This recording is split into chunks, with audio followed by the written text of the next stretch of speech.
With Game Time Picks, we make buying tickets easy by serving up only the best deals on sports, music, and shows. What time is it? It's game time.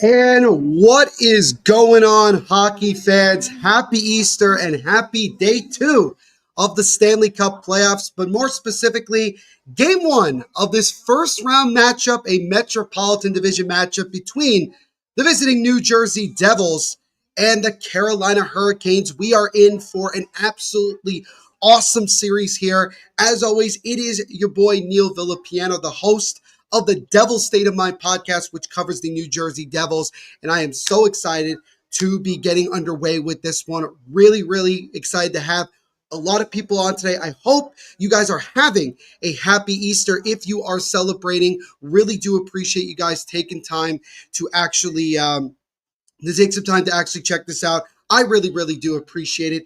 And while you're at it, make sure to leave a like on this stream. Also, make sure to leave your score predictions in the chat as well, as we are just about ready to get underway with this much anticipated matchup. A rematch of 2 years ago in the Eastern Conference semifinals between these two teams when the Hurricanes knocked out the New Jersey Devils in 5 games. So the Devils will be looking for some revenge, while the Hurricanes once again looking to try to make it to the second round of the playoffs for the 3rd consecutive year in a row. The Devils, obviously the big news coming in, they are without Jack Hughes, who is out for the rest of the season with a shoulder injury. Jonas Siegenthaler as well as out for the remainder of the year. And so we will see what happens with that and how much it plays, how much it affects the Devils going into it. They do get Dougie Hamilton back in the lineup, which is absolutely huge. And they are, other than those two guys that I mentioned before, are at fairly full strength. Really quick goaltending matchup today is going to be Jacob Markstrom for the New Jersey Devils and Freddie Anderson for the Carolina Hurricanes. This is going to be a fun one, ladies and gentlemen. And also make sure to leave your predictions for the series in here as well. That's my brother behind. I don't know what happened with the TV. It just randomly turned off, and now I am having no trouble. So my brother, who's more tech savvy than I am, is going to help me out really quickly. So stand by with that. But nonetheless, guys, really, really do appreciate you guys jumping on with me, spending some of your Easter Sunday with us. Again, if you are celebrating, happy Easter. Really do appreciate it that you're all hanging out with me. Got a couple score predictions already. Jared Brown earlier this morning says, I have an upset. Devils are going to win 3-2. Connor kind of giving more of a, I think, general series prediction, saying same scoreline, but he's going to go with 3-2 actually for the Hurricanes in this game. He thinks that New Jersey really ran on fumes heading into the end of the season. Yeah, they definitely, it's not even just the end of the season. You look at the last couple of months, the Devils really, really struggled to find that level of consistency that they needed. So hopefully now that you're into a new season overall, with it being the playoffs, maybe they can find a way to get that consistency going. But Connor's going to go 3-2 for the Hurricanes. My good buddy Andrew H., he's going to go with also 3-2 Devils. So we got some pretty close score predictions so far. Connor Cahill, my boy Connor, saying buongiorno Neil, buongiorno Connor. Thank you for hanging out with us. I know I saw a comment from you earlier, but again, buongiorno. And yes, Jared, I did want to give you credit. You do have the Devils winning today by the score of 3-2. That would be massive for the Devils, who are the road team and have really struggled to play in Carolina for the last handful of years. The Hurricanes have won every single series in the playoffs in the history between these two teams, except one time, which was the first time that they faced off against one another. But you're on the back foot here with no 43 playing. I actually didn't know if Luke Hughes is actually not playing today. Let me double check that. I haven't had a ton of time, considering the fact that obviously there's Easter and everything. But no, Luke Hughes is in the lineup. You're thinking of Jack Hughes, Connor. Jack Hughes wears 86. Luke Hughes wears 43. He is on that first pairing defense with Brett Pesce. Again, former Hurricane. Devils have a bunch of former Hurricanes in this one. You got Brad Pesce, Dougie Hamilton, Eric Hollis, Stefan Nason. You got a boatload of them who have experience playing in Carolina, playing in against that team. So it's going to be really interesting to see how that all becomes a factor in this series and in this game in particular. Jared Brown, he's going to go with a series prediction of 4-2 Devils. So he has the Devils in 6 games. My prediction for the series, I went with the Devils in 7. I know that the Devils obviously are the underdogs, and many people have even considered them to be arguably the worst team overall heading into the playoffs in terms of point production and what they may or may not have in their lineup. But I think the Devils are going to put up much more of a fight than people are giving them credit for. And this is going to be a big test for them in this first round series against their division rivals here, who the Devils and Hurricanes have not seen one another since December 27th of this past regular season. So it's been almost 4 months since both of these teams have gotten acquainted with one another. So we will see how long it takes for everybody to get settled back in. My good friend Becca, she's going to go with a 3-1 Devils win and a full-on hat trick for Jesper Bratt. So she feels good about Jesper Bratt potentially being the one carrying the Devils here today. She's also going to go with the Devils in 6. And yeah, exactly, Connor. Jack Hughes is number 86. Luke Hughes is number 43. And yeah, again, you can't sugarcoat it without, you can't sugarcoat it. Not having Jack Hughes in the lineup for the Devils has affected their season. Has really been an unfortunate thing. The good news is, to an extent, some guys have stepped up. Nico Hischier, Jesper Bratt, Timo Meier, Dawson Mercer, Luke Hughes as well. A bunch of guys have found ways to step up in his absence to at least keep the Devils going a little bit here, and obviously got them into the playoffs. And Connor does bring up a good point. Your best hope of winning is Markstrom has the series of his life. Jacob Markstrom and also Jake Allen both have a 500 or better record in the playoffs, which, funny enough, the Devils have the only goaltending tandem in the entire playoffs that has a winning a 500 or better record combined overall in the Stanley Cup playoffs. But yes, you're absolutely right. In order for the Devils to pull off the upset, Jacob Markstrom's going to have to steal a game or two. And it might be tonight. It might have to be later in the series. We do not know. But the bottom line is that the Devils, the one advantage that they have over the Carolina Hurricanes is the guys between the pipes. And that could very well be the difference maker in this entire series. But we shall see as we get underway here. And again, happy Easter to everybody that's hanging out and watching with us. Really, really do appreciate it. Yeah, really the hope is on Markstrom for sure. Musical Duke, what's going on, man? Happy Easter, and thank you so much. Happy Sunday. I know it's a little weird of a time considering it's 3 o'clock in the afternoon, but this is the first of several games. We also will be live here on the YouTube channel for Senators Leafs tonight, 7 o'clock. Game 1, our good buddy Grant will be the one doing that one. So right after I'm done, you'll have a little bit of time, and then you'll get to hang out with Grant in the evening, again, for Senators Leafs Game 1 at 7 o'clock tonight. Danelle, good to see you, my friend. Yes, I jumped on for the last period and a half of that Game 1 between the Avs and the Stars. Really, for the most part, in the second and third periods, that was a one-sided game in favor of the Avs. They came away with a 5-1 dominant win and stole the home ice advantage from the Dallas Stars. And we'll see how the Stars rebound in game number 2. You have a Twitch now, which is awesome.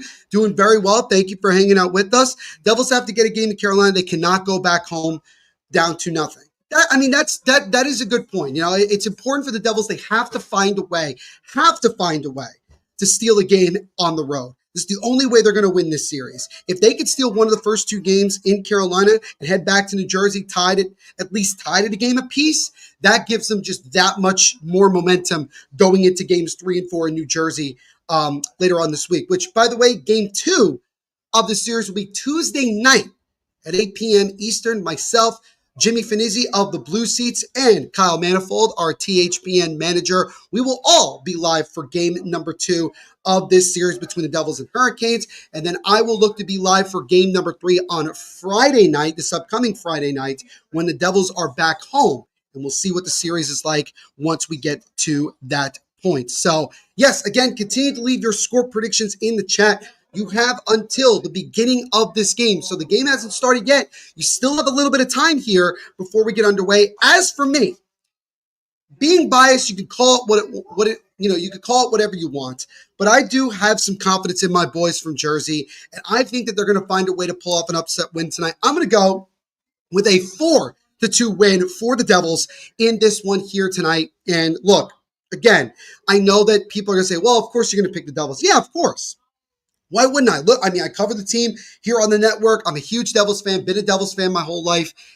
As much as I want to be, as neutral as possible, I got to go with my team no matter what in this game and in this series.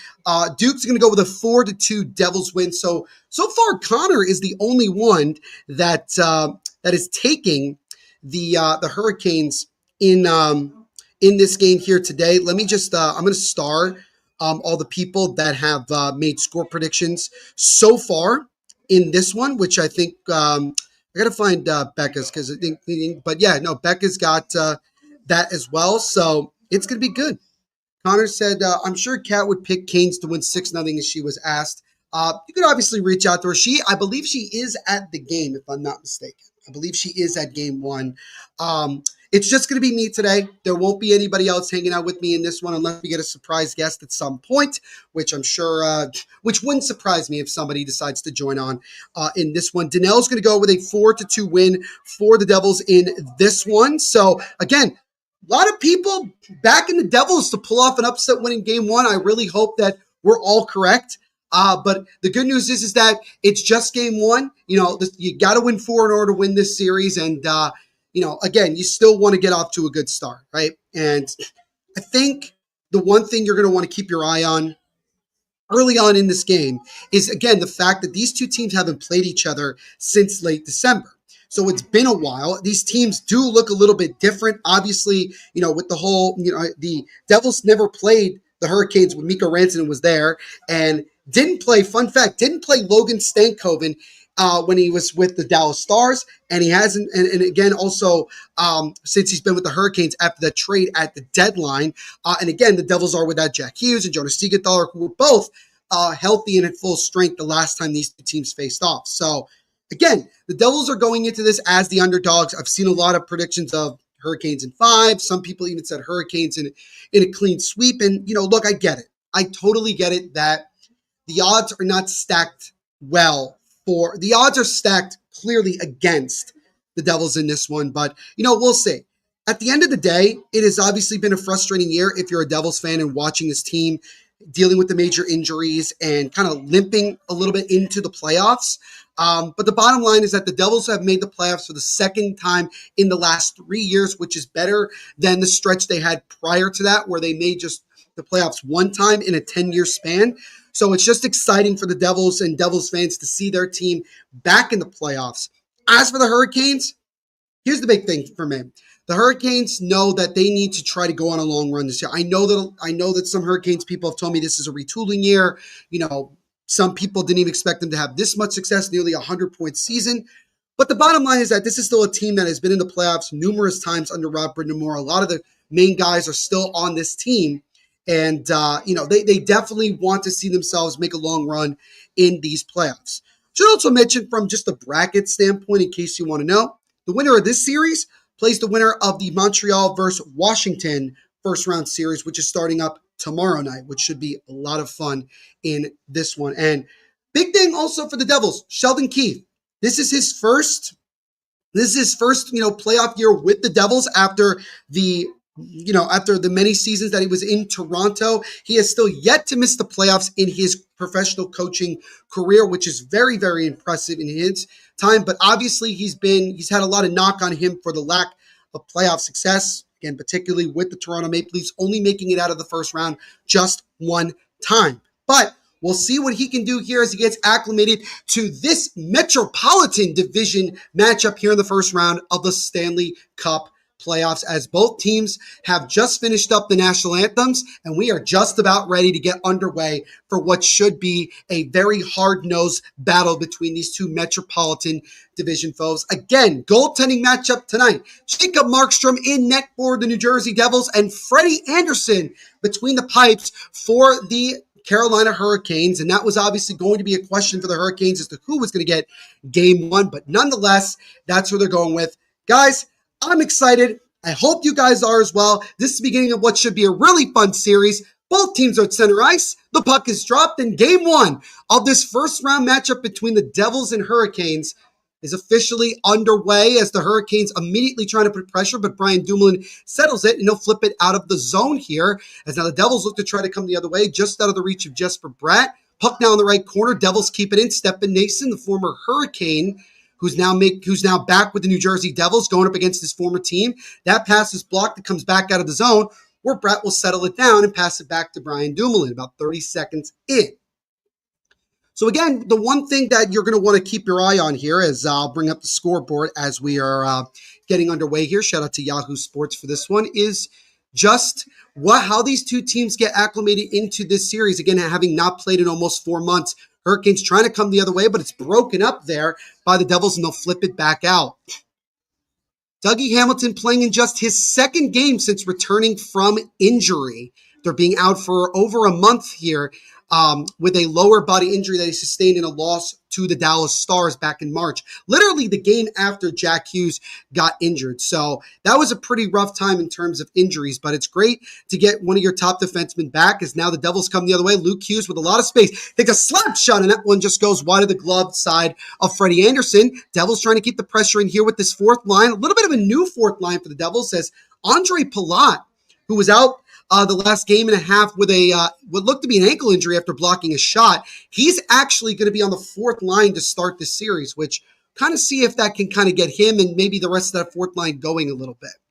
So now Brendan Dillon settles it over to Dougie Hamilton, who will flip it back out to center ice, where it's intercepted by the Hurricanes, and they'll dump it back in. Brendan Dillon now, he gets hit along the boards by Svechnikov on the right side. Hurricanes keep it in. Jesper Fast now in the right corner. Now Kotkaniemi with the puck. Kotkaniemi waiting, tries to get a top of the point, but it's intercepted here by the Devils. Cody Glass coming the other way. He'll make a pass over the left side to Cotter. Cotter waits, tries to feed it in front of Glass, but it got broken up. Puck is loose, but it's controlled by Kotkaniemi, and the Hurricanes will look to come the other way here. They remain onsides. Now Cotter will play it over to Kovacevic, and the Devils will control here. And when it hits off the stick of Sprong, and that will go down for an icing here. Just 2:20 into the opening frame of this first game, first period. No score so far. Jacob Markstrom coming in 26, 16, and 6 on the year with a 2.50 goals against average, a 900 save percentage, 4 shutouts. Freddie Anderson, 13, 8, and 1, a 250 goals against average, an 899 save percentage, and 1 shutout on the year. Hurricanes with a shot through traffic, and they score! There was some traffic in front, but nonetheless, it got through. And the Hurricanes, less than 3 minutes in, strike first. It's 1-0 Carolina, and it looks like it's going to be Hayden Chatfield with the goal. As we'll look again on the replay, that shot came from the right side point. I think the Devils are looking to maybe see if there might have been goalie interference. We'll check it again here on the replay. As the Hurricanes won the faceoff, got it to the top of the point, and that was Carrier in front. Markstrom falls down, but I don't know if you're going to call that goalie interference unless he tangled up with him. And it looks like he kind of did. He kind of stuck his leg out, but we'll see if this ends up getting looked at maybe more for goaltender interference. If not, it's going to remain a 1-0 early lead for the Hurricanes. Not the start if you're New Jersey, which I think they're just going to let it go as looks like Sheldon Keefe and his assistant are looking at it. I think they're trying to think here to maybe make a challenge. And again, I think Sheldon Keefe's just going to let it go. I think it's just not enough. So the goal will stand, and the Hurricanes grab the early 1-0 lead on Chatfield's first of the playoffs. So really good start as that shot there from Slavin is covered by the breadbasket of Jacob Markstrom. So again, not the start you want if you're the New Jersey Devils, as on just one of the first shots of the game through a little bit of traffic, it finds the back of the net. So we'll see if the Devils can respond to that here, as again, just not the way you want to start, but a great start if you're Carolina. Faceoff won by the Canes. That shot just goes high and wide of Markstrom. Hurricanes keeping it. Another shot there gets blocked in front. Devils looking to try to get it out of the zone here. They can't get it out. Stankoven now in the left corner. Jalen Chatfield, that goal was just his second of his career in the playoffs, as Luke Hughes is down on the ice. He is slow to get up. Looked like he might have gotten a stick to the face. Might be a penalty, actually, as he's holding his mouth. He appears to be I guess, okay as he's skating under his own power, going to the box. Going to the bench. And he's not leaving. And looks like the training staff's just going to take a look at Luke. And I think this might be a penalty, or I'm not sure. Maybe that puck got up and hit him in the face. Oh, it did. Ooh. Jacob Slavin's shot ended up coming up and hitting Luke Hughes in the mouth. But he looks to be okay. So no penalty. No penalty. Remains 1-0 Carolina here, less than 3 minutes into the hockey game. But that definitely got Luke Hughes up in the jaw. Now Dougie Hamilton wins it for the Devils and dumps it back out into the Carolina zone. Brent Burns gets it out. Can't get it fully out here as now Nason and Martinook fighting along near the Canes bench. Now Dougie Hamilton will dump it into the left corner here. The Devils' first line is on right now, and that one goes all the way down into the Devils' zone. It will be an icing here against Carolina. 16:46 to go in the opening frame. 1-0 Carolina thanks to a goal from Jalen Chatfield. The United States women's national team just beat Canada in overtime in the gold medal game of the World Championship. So congratulations to Team USA on winning the gold medal over Canada. So that's a little bit nice. That shot there from a corner by Timo Meier was stopped by Freddie Anderson. Devils trying to put on some pressure here on the forecheck, and that puck goes all the way back down where Markstrom will actually play it off the boards, and then it's settled down back in their own zone as Carolina. And that one's now back dumped into the left corner. Markstrom will just touch it to slow it down. Brett Pesce, again, another former Hurricane who's now with the New Jersey Devils, signed a 5-year contract in the offseason. And now we'll look to try to help this Devils team get some revenge from 2 years ago in these playoffs. And Pesce was a part of that when he was still a member of the Hurricanes. Interception here by the Hurricanes. One-time drive just goes wide there off a takeaway. Jarvis with the interception, and a shot there just went wide on the one-timer there by Orlov. That would have been a huge play there if the Hurricanes been able to score. Now Pesce will dump it back into the Hurricane zone, where Nico Hischier gets to it for the Devils. Devils captain, he gets knocked down, no penalty, as they continue to play on here. Actually, I'm wrong. There is a penalty. So it looks like they did call a trip, I think. I could be wrong, as Nico is having some words here. And it is going to be Chatfield that goes to the sin bin, ladies and gentlemen. So the man who scored the first goal of this game less than 3 minutes in is now responsible for the game's first penalty as he trips Nico Hischier. I got to be honest with you guys. Nico was already kind of falling down when Chatfield hit him. So I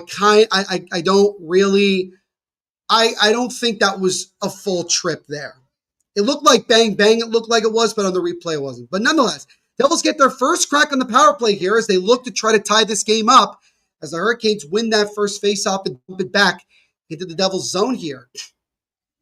Now Markstrom will just leave it behind his net for Luke Hughes, who looks to be okay after getting that puck to the face a few moments ago. Jesper Bratt now lost the puck, intercepted again by Brent Burns, and he'll dump it right back to Markstrom, who will wisely and calmly play it over to Dawson Mercer. Now one flipped over to the left side. Now the Devils look to try to set up Jesper Bratt. Over to Luke Hughes. Tries to feed it the right side of Meier, just out of his reach. That puck is still bouncing, and the Hurricanes are able to get enough on it and clear it. Hurricanes coming in with the best penalty kill in the NHL in the regular season, while the Devils had the third best power play in the NHL in the regular season. Is now Bratt over to the left side now to Nico Hischier. Hischier now feeds it in front. That shot stop. Rebound try. Puck is loose, but Freddie Anderson dives and covers it here, and we get a whistle with 1:04 to go in the Devils' power play. So their first good chance there, but Freddie Anderson shuts the door.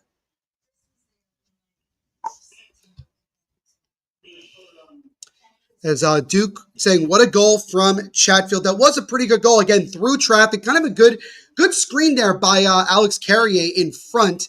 Again, it looked like maybe there could have been goalie interference, but I just think that there wasn't enough there, as Sheldon Keefe also saw, for that to be reviewable. Face-off here won by the Hurricanes. Devils trying to put some pressure here on the forecheck, but Jordan Stahl will get to it, and he will flip it over. Might be a breakaway chance, but Martinook lost the puck. Good play there by Timo Meier, who's now having his stick held a little bit. So the Devils having a little bit of issue here, as that pass almost out of the reach of Timo Meier. and Meyer's going to have to slow it up. He comes and flips it into the left side over to Hischier. Hischier stops but loses the puck here. Both teams kind of fighting for it. Hurricanes are able to get to it, and once again clear. Here comes a foot race. Might be a 2-on-1 shorthanded. Feeds it over to Seth Jarvis with a shot and a big-time save. Rebound try is snuffed out. Devils look to try to come the other way. They might have numbers. Here they go as it looks like, oh, never mind. It's going to be a too many men on the ice penalty against the Devils. So that power play comes to an end with just 19 seconds remaining on it. And now we will skate 4 aside for 19 seconds before the Hurricanes get their first crack on the power play. So, unfortunately for the Devils, things go off to a rocky start. You gave up the first goal early. You gave up a really good shorthanded chance. And then you just took your first penalty of the game while you were on the power play. So, see, 1, 2, 3, 4, 5. 1, 2, 3, 4, 5. Oh, there was 6. Yep. Somebody made a mistake. I'm not sure who exactly made the mistake there, but nonetheless, it is a too many men on the Devils. And so we will skate 4 aside again for a couple seconds before the Hurricanes get their first power play. So Paul Cotter will serve the 2 minutes here. And again, Devils got to find a way to settle in here a little bit. They seem to be a little bit antsy here and playing a little bit, I don't want to say intimidated, but definitely playing with some nerves for sure, especially in this hostile crowd in Carolina. Face-off won by the Devils pretty cleanly as Kovacevic had it, but then he lost it. The Hurricanes tried to tuck it in the left corner, but Markstrom is able to cover it. Kotkaniemi tried for a fast one, but Markstrom stopped it. So we get a stoppage of play with 13:50 to go in the first period. Devils down 1-0 early thanks to a very early goal from the Hurricanes defenseman Jalen Chatfield. Connor's saying, I've never understood how a team creates a difficult situation for themselves where they get too many players on the ice. Communication is essential. It's more inexcusable than saying charging or tripping. I think honestly, you do bring up a very, very good point there, Connor, in the fact that, it's just, there really isn't an excuse for that, right? Like, it needs to be, it goes back to really what you just said about communication. I think it's important for the fact that there needs to be an understanding, especially when you're on the power play, right? Because that was really frustrating. It wasn't that it was like 5-on-5 and that happened. It was you're on a power play and you end up making that mistake. And I think part of it was the fact that you were giving up that shorthanded chance and you were trying to make a line change in the middle of it, and it just caused too much chaos there. Danelle saying, Rangers fired Peter Laviolette. A lot of people say GM Chris Drury needs to be fired. Same with the Islanders. Lou Lamoriello needs to be fired. Yeah, it doesn't come as a surprise that Laviolette was let go. Because, again, you can't really fire the players, but you could certainly fire the coach. And I think that Chris Drury certainly has not been that great of a GM. In his time, he's rubbed a lot of people the wrong way, made a lot of moves that didn't really work out or hasn't really worked out that well. And, I'm surprised that he's still around, but we'll see where the Rangers decide to go. In terms of the Islanders, Danelle, Lou's always going to be respected and admired for what he did in his time in New Jersey, building 3 Stanley Cup championship teams, taking them to 5 finals. But the game has clearly been passing him by for years now, and the Islanders would do so better to clean house and start over and truly rebuild. But it's hard to say if and when that will happen. So, again, it's one of those things where I think the fans would really like it, but doesn't seem like there's any indication that it will. So now the Hurricanes starting with the puck here again. It's a 4-on-4 for about 5 seconds, and the Hurricanes will go to the power play. Aho with the puck top of the point over the right side to his teammate. Now left side over the Goss to spare. Now to Seth Jarvis. Now the Hurricanes are on the power play here for the next 90 seconds. As now Blake on the left side to Goss to spare. Goss to spare walking the line here with the puck. Gets it over the left side to Svechnikov. Now to Goss to spare. Goss to spare back to Svechnikov. Top of the point. Goss to spare with it. He waits. Another feed over to Svechnikov. Back to Goss to spare. Back there. The drive there by Svechnikov is stopped. Rebound try is also stopped by Jacob Markstrom. And now Dawson Mercer will take the puck all the way into the zone here of Carolina and kill off time. And he'll pass it all the way back to Brendan Dillon. The Devils will continue to kill some clock here with about 1 minute to go on the Hurricanes power play. Shots early on here, 9-1 in favor of Carolina as the Devils intercept that puck and clear it again. Now 50 seconds to go on the man advantage. The too many men on the ice call against the Devils. Gostisbehere now over to Kotkaniemi. Left side now to Taylor Hall. Taylor Hall, the former Devils. Now the Devils look to come the other way. Might be a 2-on-1. Jesper Bratt, when it stops, waits for reinforcements here shorthanded. He takes a shot, and that's fought off by the stick pad of Freddie Anderson here, and the Hurricanes will settle it with 30 seconds to go. Taylor Hall, the former New Jersey Devil, won a Hart Trophy, the only Hart Trophy in Devils franchise history back in 2017-18 when the Devils took on and ended up losing in 5 games to the Tampa Bay Lightning. And that was a magical, magical year for Taylor Hall. Stefan Noesen and Nico Hischier and Jesper Bratt were also on that team. So those are some of the guys that have a relationship with one another for sure.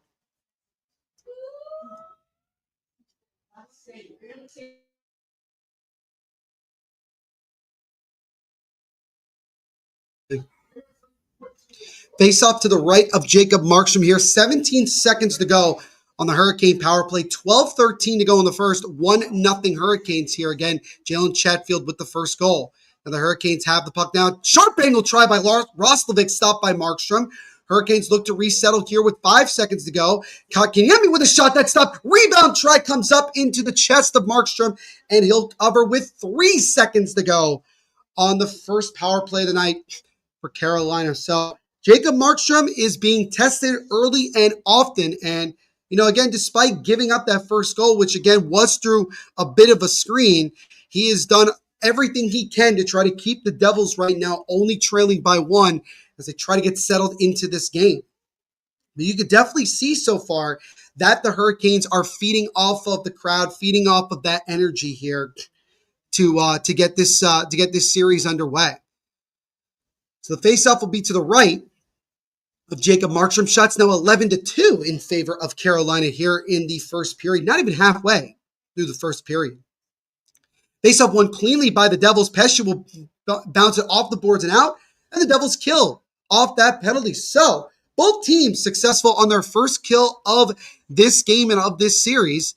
We'll see if what adjustments both teams can make on the man advantage once they get on it again. Brett Pesce will pass the puck around the boards over to Andre Palat. Now feeds it over to Luke Hughes. Luke Hughes will backhand it into the zone here as both teams are making a little bit of a change. Hurricanes now look to come the other way here with some speed as Blake now in the right corner. Tries to make a pass all the way to the other side to Orlov. He gets hit by Justin Dowling as now the Hurricanes will slow it up and dump it back into the Devils zone, and that will actually be enough for an icing here. Face up back in the Hurricane zone. 11-16 to go in the first period. Still 1-0 Carolina. Devils only have 2 shots. Meanwhile, the Hurricanes have 11. Not good. You're absolutely right, Danelle. Not good if you're the New Jersey Devils. Sheldon Keefe, 16-21 in his career in the playoffs. That was all with the Toronto Maple Leafs. So, again, he looks to try to change his fortunes here. Now he's in New Jersey. As that shot through traffic just goes wide of Freddie Anderson. Noesen fighting along now with Nico Hischier. Hischier now stops, has it in the right corner, drops it off to Bratt. Jesper Bratt now on the right side, drops it to Dougie Hamilton with a shot that one gets stopped. Bratt keeps it in for New Jersey. He takes a wrist shot that gets fought off through traffic by Anderson. Devils with some good pressure here. Hischier with the puck still on the left side. He tries to get around Roslovic. Now feeds it over to Noesen. Backhands it to Bratt in the left corner. Bratt now, he gets pinned by Chatfield. Roslovic tries to keep it up as now Orlov backhands it up and back out of the zone towards the Devils bench. So probably the best rush there by the Devils in this game so far as we get an offsides call here against Stefan Noesen. There's Rob Brindamore, head coach of the Carolina Hurricanes, who has a 38-36 career playoff record, all with the Hurricanes. And in case you didn't know, which I feel like you should, he won a Stanley Cup as the captain of the Carolina Hurricanes all the way back in 2006. Fragment of the creator saying, Devils aren't winning without Hughes. That is going to constantly be reminded to Devils fans and media and players alike that obviously without your superstar number 86, the task is just that much harder. But again, It's all about who could step up in these playoffs. And, again, it's still early in this game, early in this series, only 1-0. We got a lot of hockey to go here before we can make some final thoughts here. Slavin with a soft shot that's fought off by Markstrom. And that puck is flipped back into the Hurricane zone here. Devils trying to keep it in on the forecheck. As how Slavin looks like he lost the stick. Timo gets to it. Tries to make a backhand was Mercer. Lost it, but the Devils keep it in. Hughes with a high-rising shot that goes off the glove of Anderson. Luckily, it doesn't go in. Still some good forechecking pressure here. Mercer now fighting along. Timo Meier along with him in the right corner. And that puck finally gets out of the zone. So the last couple of shifts here, the Devils have kind of had a little bit of a pushback here. Haven't found the back of the net just yet. So now Kovacevic will control it back in his own zone for New Jersey. Kovacevic off the boards, goes all the way down, and that will be a icing against the Devils. So it'll be back in the New Jersey zone with 9:38 to go in the first period. Kovacevic came over in a trade from the Montreal Canadiens. It was for a mid-round pick. A lot of people expected him to be kind of like the seventh defenseman. Didn't know a whole lot about him when he came over, but he's come in his first year, has had a fantastic year, has become a lockdown top four defenseman, and earned a 4 or 5 year contract extension with New Jersey, which is awesome for him. As an offsides here, as Daniel Sprong tried to come into the zone, but Cotter was in front of him. 9:31 to go in the first. Still 1-0 Carolina.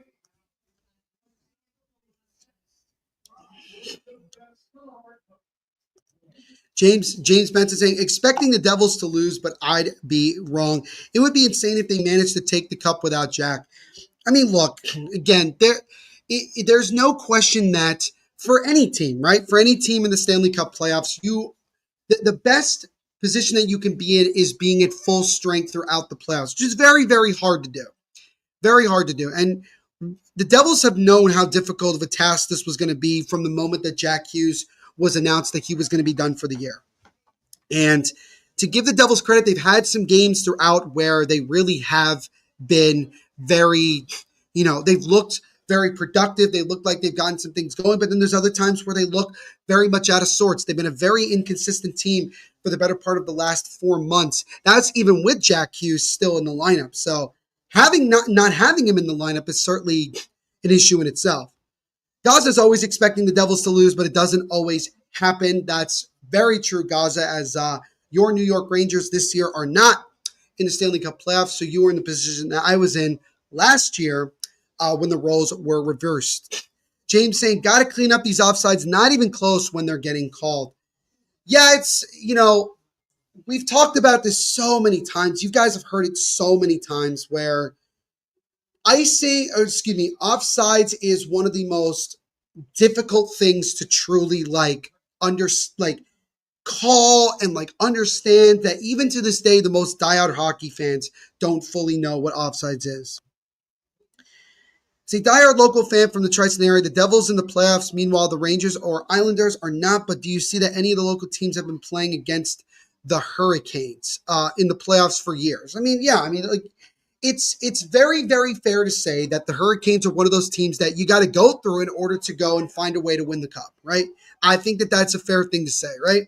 Obviously, that wasn't the case last year, considering they got knocked out in the second round to the Rangers. But nonetheless, this is a team that has constantly found their way into the playoffs and given themselves a chance to compete for a Stanley Cup. And be interesting to see what they can do in this playoff year. They're off to a good start with the 1-0 lead here in this first period of Game 1. Now the Hurricanes have the puck intercepted here as the icing was waved off. And now Nate Bastian gets to it for New Jersey, and he'll calmly dump it back into the Hurricane zone with no icing. Goss to spare. He gets crunched by Nate Bastian in the right corner. Good hit there by number 14 of New Jersey. As now the Devils with again some pretty decent forechecking pressure as Kovacevic. He overskated the puck and lost it, and the Hurricanes will just clear it back into the Devils zone. No icing as Brian Dumoulin will slow it up for New Jersey. Dumoulin, another guy that came over at the deadline for the New Jersey Devils. He came over in a trade with the Anaheim Ducks for a second-round pick and a prospect. Dumoulin also has some of the most cup experience on this Devils team. He won back-to-back Stanley Cups in 2016, 2017 with the Pittsburgh Penguins, so not that long ago. So that puck looks like it was deflected out of play. No delay of game here, so we're getting into the stoppage with 8:11 to go in this first period.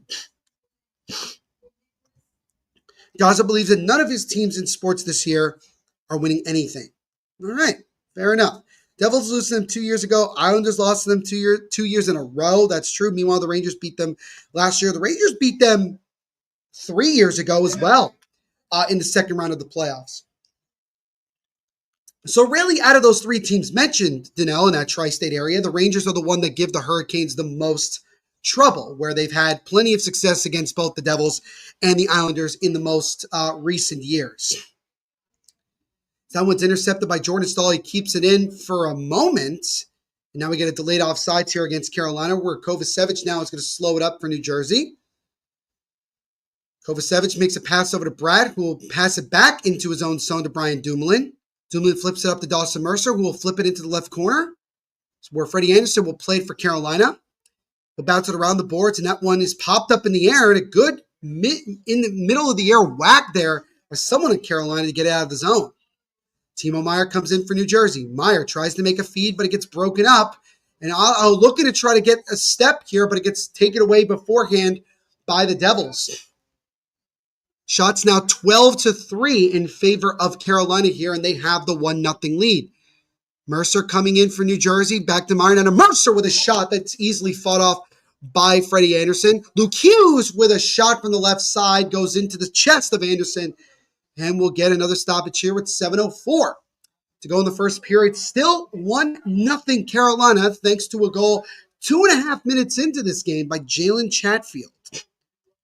Now saying the Kings-Oilers series matchup for the fourth straight year in a row is boring already. The NHL needs to go back to 1 versus 8. I mean, that is kind of the thing, right? You know, with this new format, we kind of see a lot of similar matchups year in and year out. There isn't a lot of things that totally change. So I do agree with what you're saying. We'll see if the Kings can finally get over the hump and actually beat the Oilers. The Kings have home ice advantage in that series, which is the one thing that's been different over the last couple of years comparatively. Goss despair, nice move around the Devils player. Nice feed over to the right side. Brendan Dillon now will go get it for the Devils in the right corner. Now over to Dougie Hamilton. Hamilton being hounded by Taylor Hall a little bit. Brendan Dillon again lost the puck. Puck comes out in front, but the Hurricanes couldn't control. And now Cotter for the Devils will dump it in the other way. Daniel Sprong will go after it with Freddie Anderson playing the puck around calmly to the right side. Will be slowed up by Kotkaniemi. Now to Taylor Hall, who makes a nice feed over to Seth Jarvis. And Jarvis will dump it into the left corner here as both teams make a change with 6:15 and ticking to go in this first period. Dumoulin still behind his net, kind of letting some clock run here. Feeds over to Kovacevic, who will make a long feed at center ice that gets broken up by Carolina, and they're called for offsides touching that puck before anybody could get back with 6:04 to go in this first period.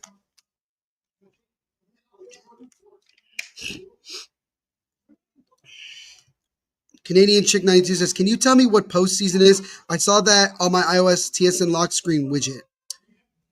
I'm not entirely sure, Canadian Chick, what you're referring to, because I don't have TSN here being in the United States. So I wish I could help you there, but I'm not entirely sure. If anyone else maybe understands better, if you can help out, that would be great. Kovacevic dumps it back into the zone here, and now the the Hurricanes will settle into their own zone with 5:43 and ticking to go in this first period. Shots now 12-4. Still in favor of Carolina. So again, Hurricanes got off to a fast start, got a lot of shots. Things have slowed down. Things have settled in a little bit more. But more importantly for Carolina, they have the 1-0 lead. Jordan Staal now with Stankoven. Puck comes out in front. That one almost taken away by Carolina, but now the Devils look to come the other way. It's Nico Hischier now with the puck. He'll flip it over into the right corner there where it bounces off, and I think it actually might have bounced out of play. The faceoff will be just outside the Carolina zone with 5:16 to go in the first period. Still 1-0 Carolina. No idea if he's playing, but there's one Devil that has an extremely Irish name, which interests me. He's Seamus Casey. Yeah, Seamus Casey, the rookie defenseman out of the University of Michigan. He was teammates and very good friends with Luke Hughes. He's played numerous times this year. He is with the Devils, I believe, during this playoff, but it's very unlikely that we're going to see him or even their other young defenseman, Shimon Nemec, in this playoff unless there's an injury. Or if Sheldon Keefe decides to make some adjustments, who knows? But I don't think that they want to throw either one of those guys into a really tough and unfair situation. Likely referring it to being playoffs instead of a regular season game would be my guess. I think that's fair. That could be it. Devils getting dominated shots 12-4. Yeah, again, not the start that you want for New Jersey. I think if the Devils can get out of this first period only down 1-0 despite being outplayed, I think they're going to be okay because then they'll have time to really kind of resettle in, refocus, and come out with a better second period. So the way that I'll try to help you, Canadian Chick, is postseason is another term for playoffs. It's just meaning like the post time of the regular season. So you have the regular season, then you have the postseason, which is the playoffs. So I hope that maybe that answered your question and helped you out. I do apologize. You are not annoying at all. I just wish that I could maybe understand a little bit better your question. Just a reminder here for timing-wise, Game 2 of this series will be Tuesday night in Carolina, 6 p.m. Eastern. We will be live here on the channel for that one. Game 3 in New Jersey next Friday, 8 p.m. Eastern. And then Game 4, Sunday, April 27th, 3:30 p.m. start time. So those are the times and dates of at least the first 4 games of the series. And then if the series goes beyond that, we will have more. As Aho nearly got a breakaway there. Hurricanes with some decent pressure, but that puck comes out of the zone, and the Hurricanes will have to dump it back in with 5 minutes to go in the first. Luke Hughes, he dumps it all the way down, and that will clearly be an icing here against the Devils with 4:53 remaining in the opening period. No problem, Canadian Chick. Hopefully, again, that helped you understand that. I don't hate the Hurricanes, but in the playoffs, their fans get mad or pissed when a penalty doesn't get called. I mean, honestly, I think that's just literally that's probably like any hockey fan or any sports fan when their team doesn't get calls and doesn't feel like they get calls. I get kind of what you're saying. I think if you're a Devils fan of a certain age, you know that obviously the Hurricanes have given the Devils a lot of nightmares in the postseasons past. And, I think it would be nice if the Devils can find a way to finally get another win as we have a penalty here, I think, against the Hurricanes. And it looks like it's going to be Timo Meier going to the box. I think it's a tripping call against the Devils, number 28. It is definitely Timo Meier going to the box. So the Devils already going to their second penalty kill of this game here. We're not the first, and Sheldon Keefe a little bit dumbfounded, a little bit here, not completely agreeing with that call. But it's a penalty nonetheless, and the Devils will go to the penalty kill. So the Hurricanes now with a great chance to potentially double this lead here as I kind of chalk it up to similar to the Nico, when Nico Hischier got tripped, where like he was kind of already falling, but then, Nico hit him and then that, knocked him down completely. So now we'll see what the Hurricanes can do. They're 0 for 1 on the power play as now Gostisbehere with a shot, and that might have actually hit the helmet of Markstrom. Nonetheless, he makes the save, and the Devils get to it and clear. 1:50 to go in this power play. So if you're the Devils again, got to find a way to kill it here and keep this deficit only at 1. You don't want to go down by multiple goals in just the first period of the first game.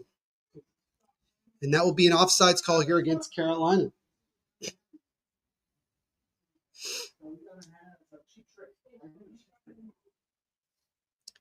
Best of 7 series game 1 records all time for these two teams. Devils are 20-26 all time in game number 1s, while the Hurricanes are 16-7. So it's kind of interesting because both teams have won Stanley Cups in their history that game 1s are not always kind to them. I find that to be kind of funny in a way. Now Gostisbehere looks to set up for Carolina. Gets it over to Aho. Tries to feed it there. Opportunity. One-time shot. That one stopped and covered by Markstrom as Svechnikov with the shot there. And all he could do is slam his stick as he thought for sure he was going to beat Markstrom on that one. Great save there. Went from his right to his left with a good T-push.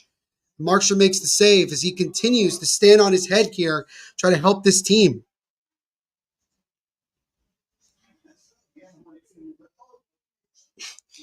Face off one here by the Devils. Mercer will get to it, and he'll dump it all the way out back into the Hurricane zone here with 3:57 and ticking to go in this first period. Still 1-0 Carolina. 1:10 to go on the man advantage for the Hurricanes.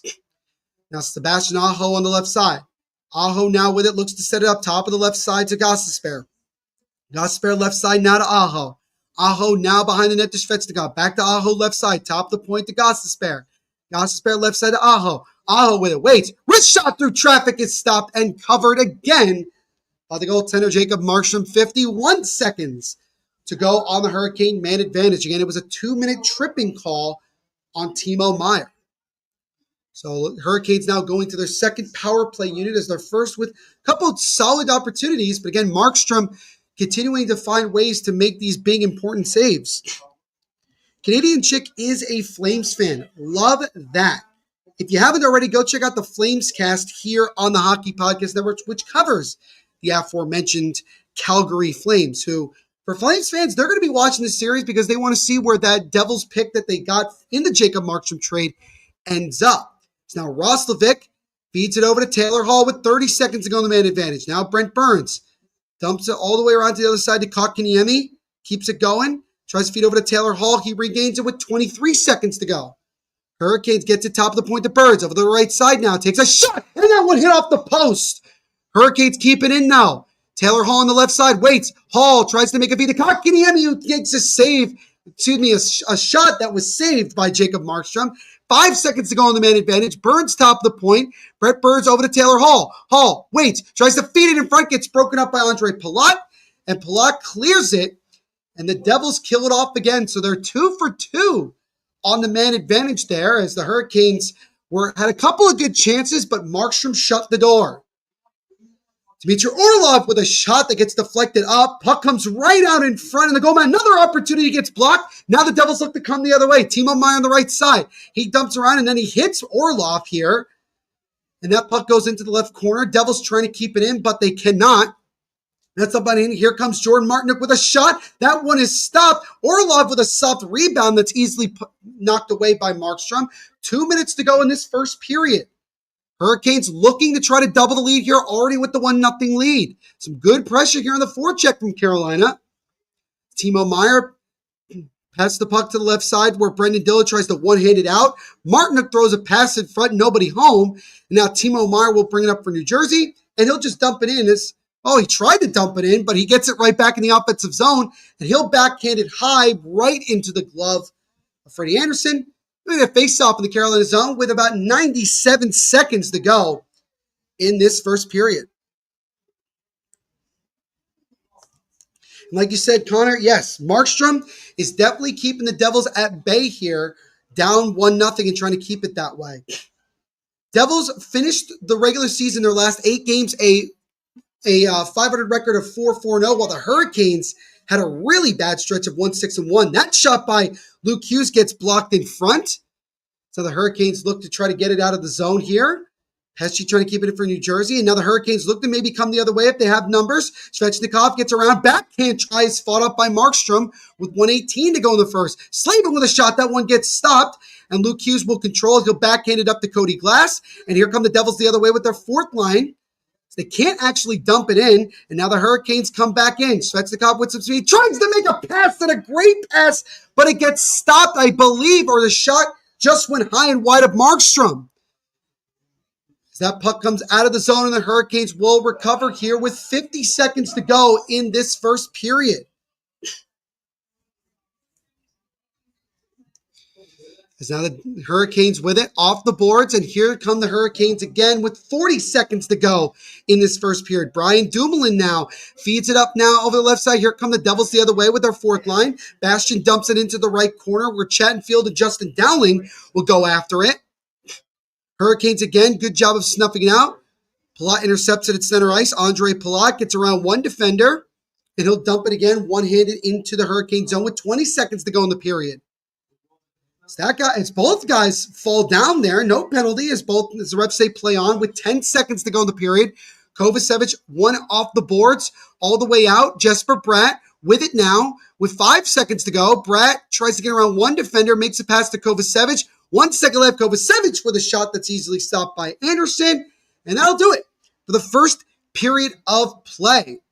So the Hurricanes find a way within the first 3 minutes to get the game's first goal, thanks to Jalen Chatfield's second career playoff goal.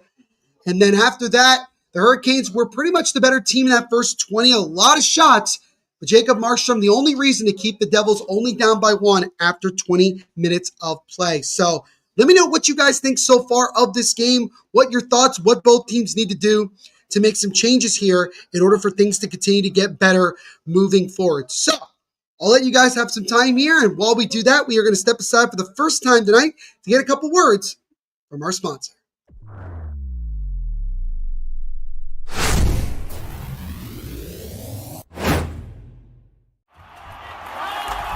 Whether you're looking for courtside or upper deck, opening day or opening night, comedy or concerts.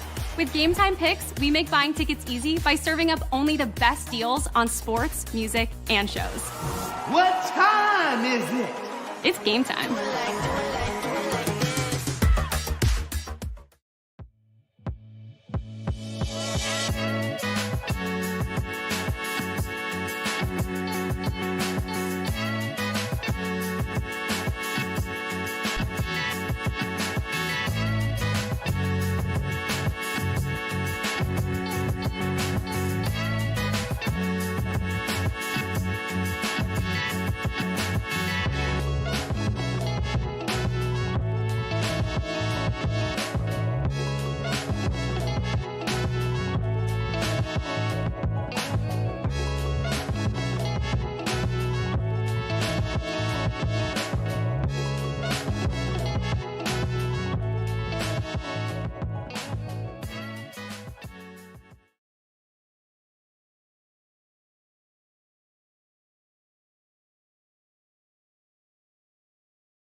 And welcome back here, everybody, to our first intermission report of our game one of this first round matchup between the Devils and the Carolina Hurricanes. And after just 20 minutes of play, it is the Carolina Hurricanes with the 1-0 lead, thanks to an early goal from the Hurricanes defenseman, Jalen Chatfield.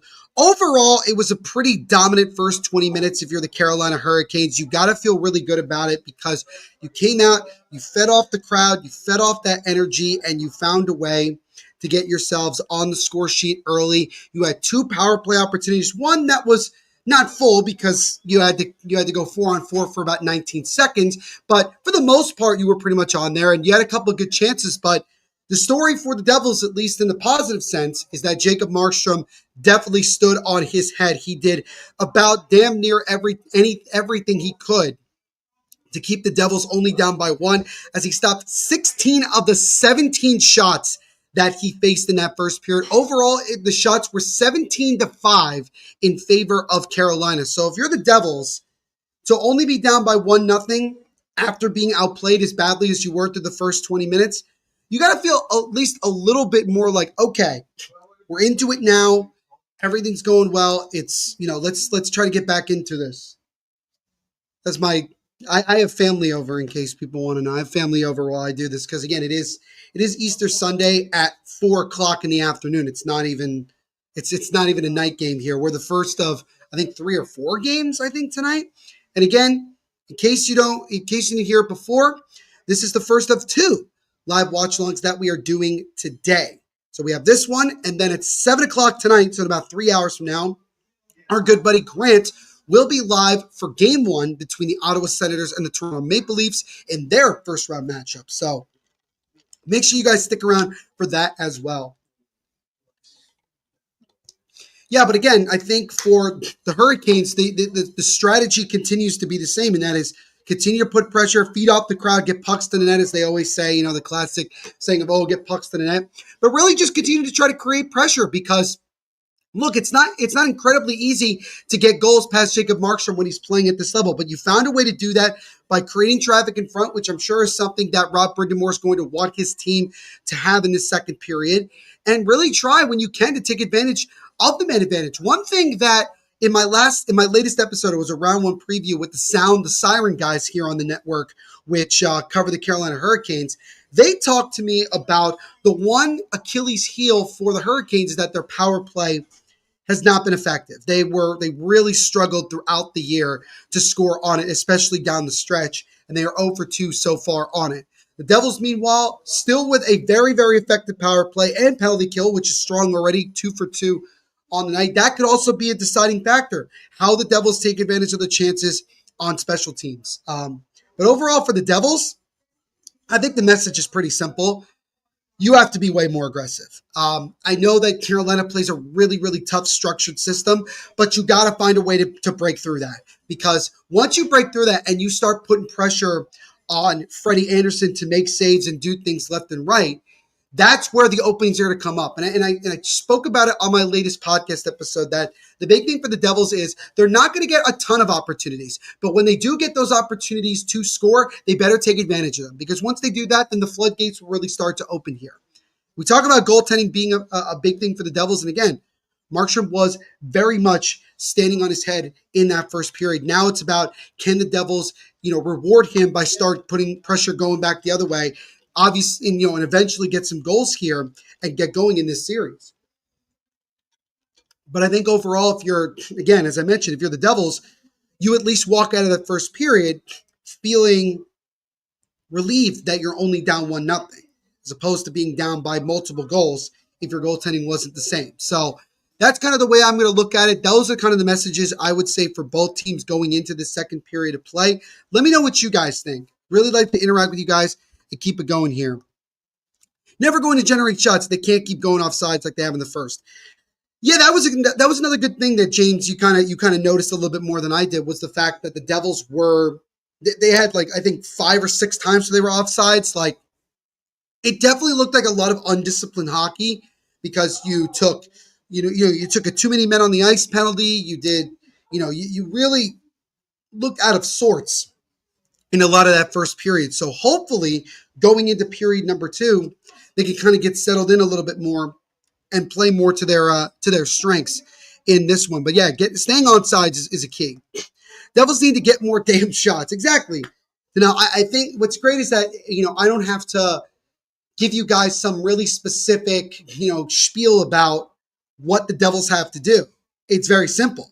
You had just 5 shots on net in the first period. I need a lot more than that. You need to get 17 shots in one period on the net. You got to put pressure on Freddie Anderson because, yes, the one weakness that the Hurricanes have is their goaltending. It's not the strongest. But you're never going to solve that and have that success against it if you're not putting more pressure on their goaltending. You got to find ways to not do as much dump and chase, start trying to set things up in the offensive zone, and create traffic in front. Because that, to me, again, that's the reason why the Hurricanes scored that first goal. They created traffic in front with 2 guys, Alex Carrier just right in front. Markstrom just could never see that shot, even though it was a low shot that if he saw, completely, he probably would have stopped. So that's what I want to see here going into this next period of play if you're New Jersey. And again, if you're Carolina, not much you could really change, right? Not much you really have to change. You just got to keep putting pressure. You got to find a way to score on the power play when you get these opportunities. You got to go from there, right? But you have the 1-0 lead. You dominated that first. You got to keep it up here going into the second period. So those are my keys going into this second period of play for both teams. So we will step aside one more time, and when we come back, we will get you ready for the second period of play. Again, 1-0 here in this game 1 of this first round matchup. 1-0 Carolina here over the Devils here in this one. And we'll step aside again to give ourselves a little bit of a rest and get ourselves ready for period number 2.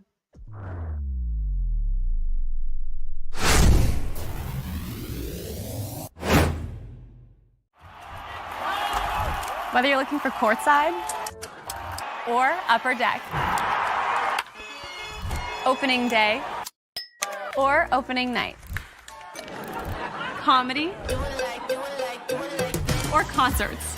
With Game Time Picks, we make buying tickets easy by serving up only the best deals on sports, music, and shows. What time is it? It's game time.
And welcome back, everybody, here as we are just about ready to get underway in the second period of Game 1 of this first-round matchup between the New Jersey Devils and the Carolina Hurricanes. Again, my name is Neil Villapiano, the host of the Devils State of Mind podcast, which covers the New Jersey Devils here on the Hockey Podcast Network. Make sure to go check out my podcast when we are done here, and make sure to like and subscribe if you haven't already.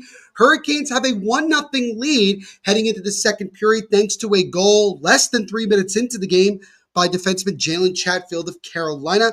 Hurricanes outshot the Devils 17-5 in that first 20, and so we'll see if things even out a bit more here in this second 20 minutes of play. So here we go, as both teams are at center ice yet again. Both teams' first lines are out there. And here we go. As they faked this out, the refs did. And now here we go as we're underway here in this second period of play. So we'll see how both teams can come out here as that puck is in the right corner in the New Jersey zone to kick things off. Hopefully this scoreboard that I'm using updates itself, because that would be nice. So we can tell us that the second period has started here. That puck goes around the boards. Hurricanes keeping it in. Backhand shot gets stopped. Another shot there goes wide of Markstrom. Now the Hurricanes, that puck comes out of the zone. Nico Hischier tries to make a feed to Brett just out of his reach. Might have had an opportunity there. Both teams whacking at it near the penalty boxes.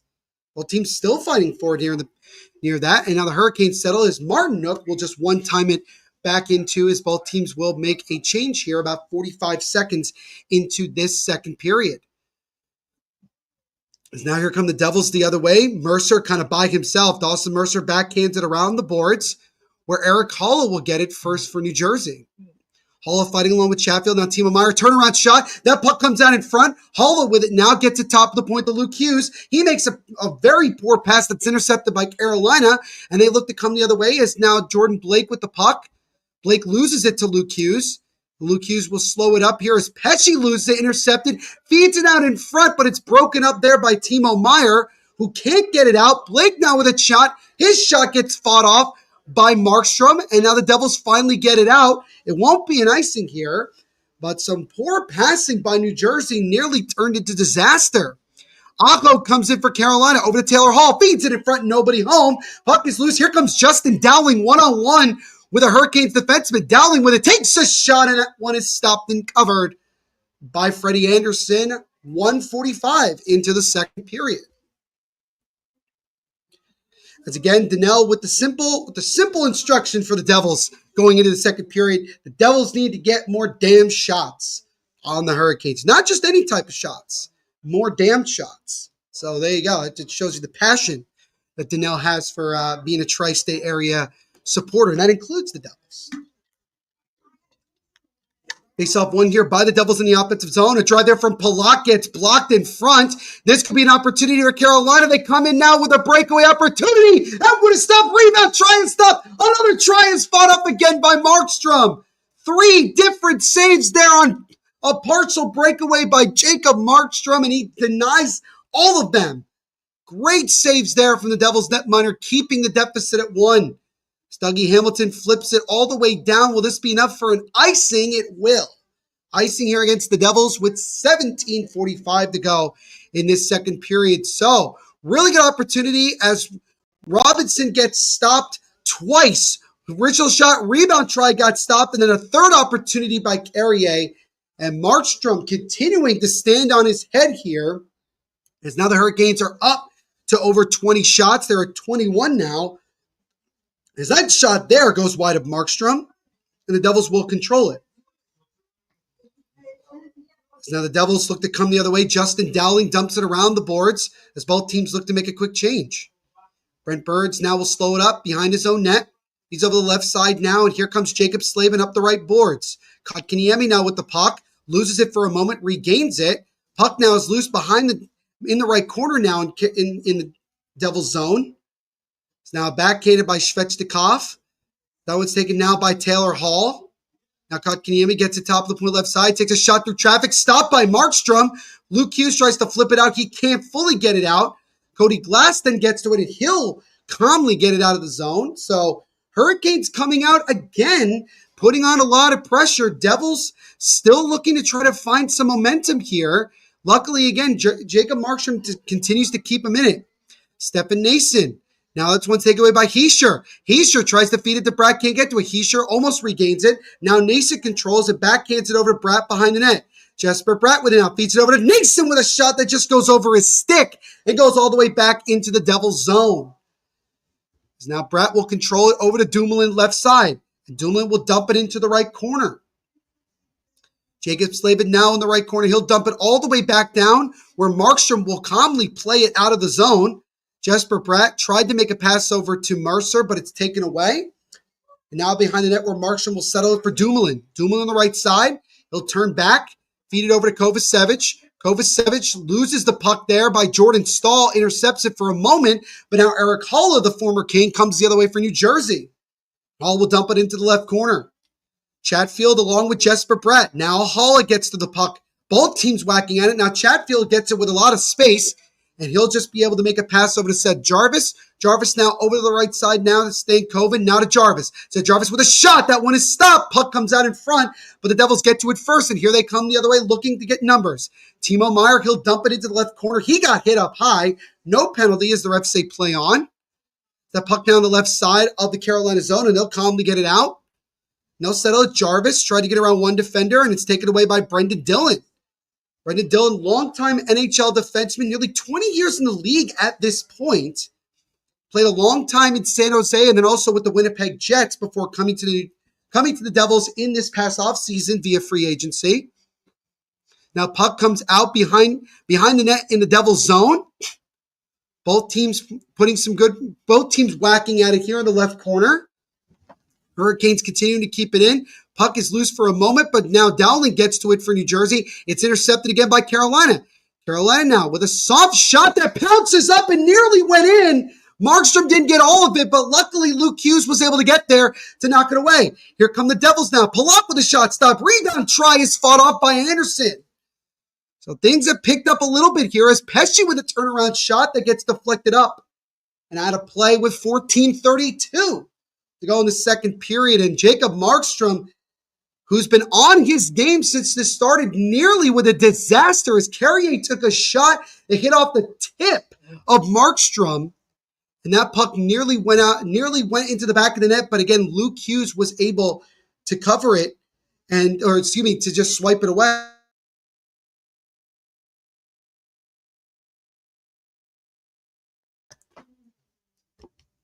That was almost a disaster there if you're New Jersey as they continue to try to find a way to get going in this game.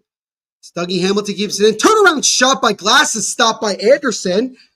Now the Hurricanes will get to it. And that one's dumped into the Devils zone where Dougie Hamilton will wrap it around the boards. And the Hurricanes just couldn't keep it in. And now they'll have to go back and reset here. Good hit there from Paul Cotter trying to keep the puck in the offensive zone. As now Svechnikov over to the left side to Taylor Hall. Taylor Hall with it now. Hall behind the net. Hall feeds it in front and a great pass to Svechnikov, and the shot just goes wide of Markstrom. Another opportunity also goes wide of Markstrom. Brent Burns with a shot that gets blocked in front into the left side. Hurricanes keeping it in here, though, on the forecheck. Now a player gets knocked down. Fans want a penalty, but that was a clean hit nonetheless. Now Dougie Hamilton will slow it up for the Devils. Hamilton off the boards, and he gets it all the way down. No icing here as Anderson will play it for Carolina with 13 and a half minutes to go in this second period. Carolina still up 1-0. Here come the Canes the other way. Jordan Martin tries to feed it in front, but a good pass break up by Hischier. Puck comes out in front. Deflected score! Logan Stankoven off a turnover. It hits off of a piece of Markstrom and in. And the Hurricanes have doubled the lead here. It's now 2-0 Carolina. So yet another bad turnover in the own zone. This time, Nico Hischier was the culprit as he lost it. Might have gotten a piece. We'll see it again. Oh, just the puck bouncing off of Hischier's stick. Came out in front to Stankoven. Markstrom got a piece, but unlike the last time, he didn't get enough as it squeaked past him and in. And it's 2-0 Carolina. So this is... So again, another frustrating situation off of a bad turnover. And the Devils, again, struggling to continue to get in this game. Logan Stankoven, just his fourth goal of his career. Again, he's still pretty young. His first 3 career goals was when he was with the Dallas Stars. He gets his first as a Hurricane, and he doubles the Hurricanes' lead to 2-0 here, just a little under 7 minutes into the second period. So now the Devils look to try to come the other way. Mercer drops it off to Pesce. Brett Pesce lost it. It's taken away here, but now it's intercepted by Timo Meier. Meier with a shot, and that one just goes wide of Anderson. And now the Hurricanes will control it. So you got to feel frustrated if you're Jacob Markstrom. You've had 2 incidences where you've gotten a piece of the puck and it either nearly went in or unfortunately went in anyway. So Markstrom not as sharp as he was in that first period, even though he's made a couple of really good saves already in this one. Is now Jordan Staal fights along with Jesper Bratt. Now over to Luke Hughes. Luke Hughes lost it, intercepted by Markstrom. That puck is stopped. Rebound, try again. Puck is loose in the left corner where Carolina will control. Jordan Staal now over to Stankoven. Top of the point to Staal. Staal with a drive, and that's deflected up. And it stays in play as Gostisbehere controls it for Carolina. Right side, now to left side over to Staal. Staal with a shot that gets blocked all the way in the right corner. Gostisbehere now to Stankoven. That shot gets blocked as well. Devils desperately need to get it out. As now Jordan Staal, the captain of the Canes, controls it. Now on the right side, Stankoven with the puck. Stankoven now with it. Over the right side. Takes a shot through traffic. That one is stopped and covered by Markstrom with 11:52 to go in the second. Hurricanes now have a 2-0 lead thanks to the most recent goal. His first of the playoffs from Logan Stankoven. As James mentioned it, another turnover in this one.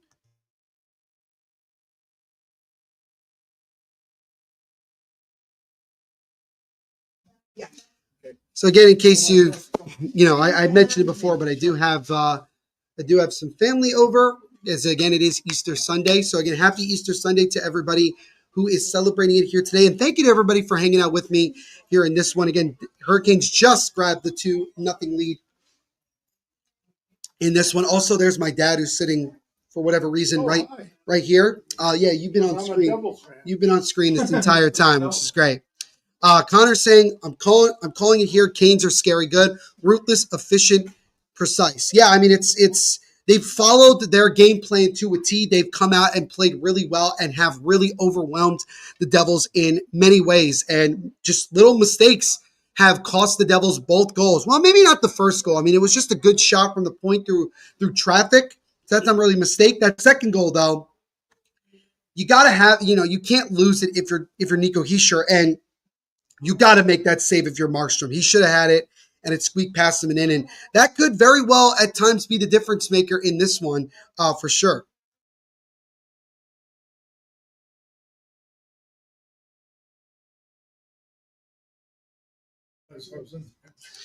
I don't care that people point out their chokes. They are so fun to watch. They are a very, very tough team to play against.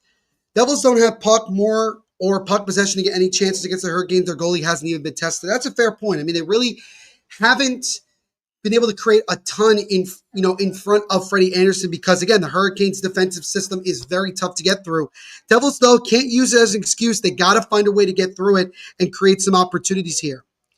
Mistakes by the Devils lead to goals, and Markstrom should have had that one for sure. You're absolutely right. No question. Let's go on, Jimmy. Happy Easter to you as well and your family. As mentioned before, Jimmy from the Blue Seats podcast, he will be on with me along with Kyle Manifold for Game 2 of this series, which will be Tuesday night at 6 p.m. Eastern of this series. I'm glad that everybody's saying hello to both my dad and my family members who were in the room before.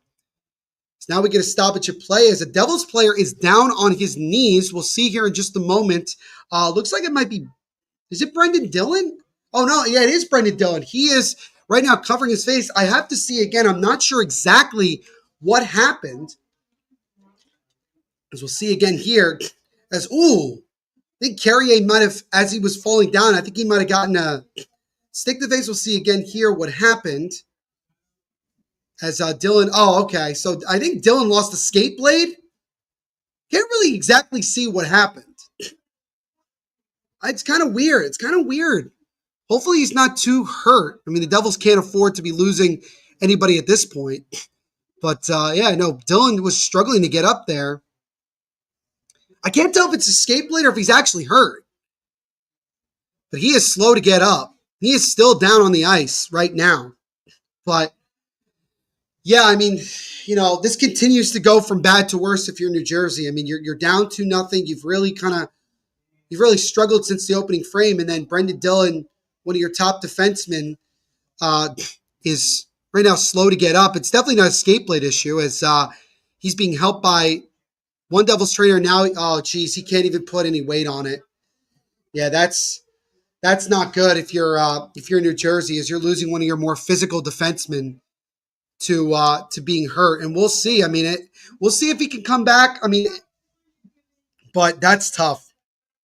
That's really tough. But now it looks like Brendan's able to actually skate on his own.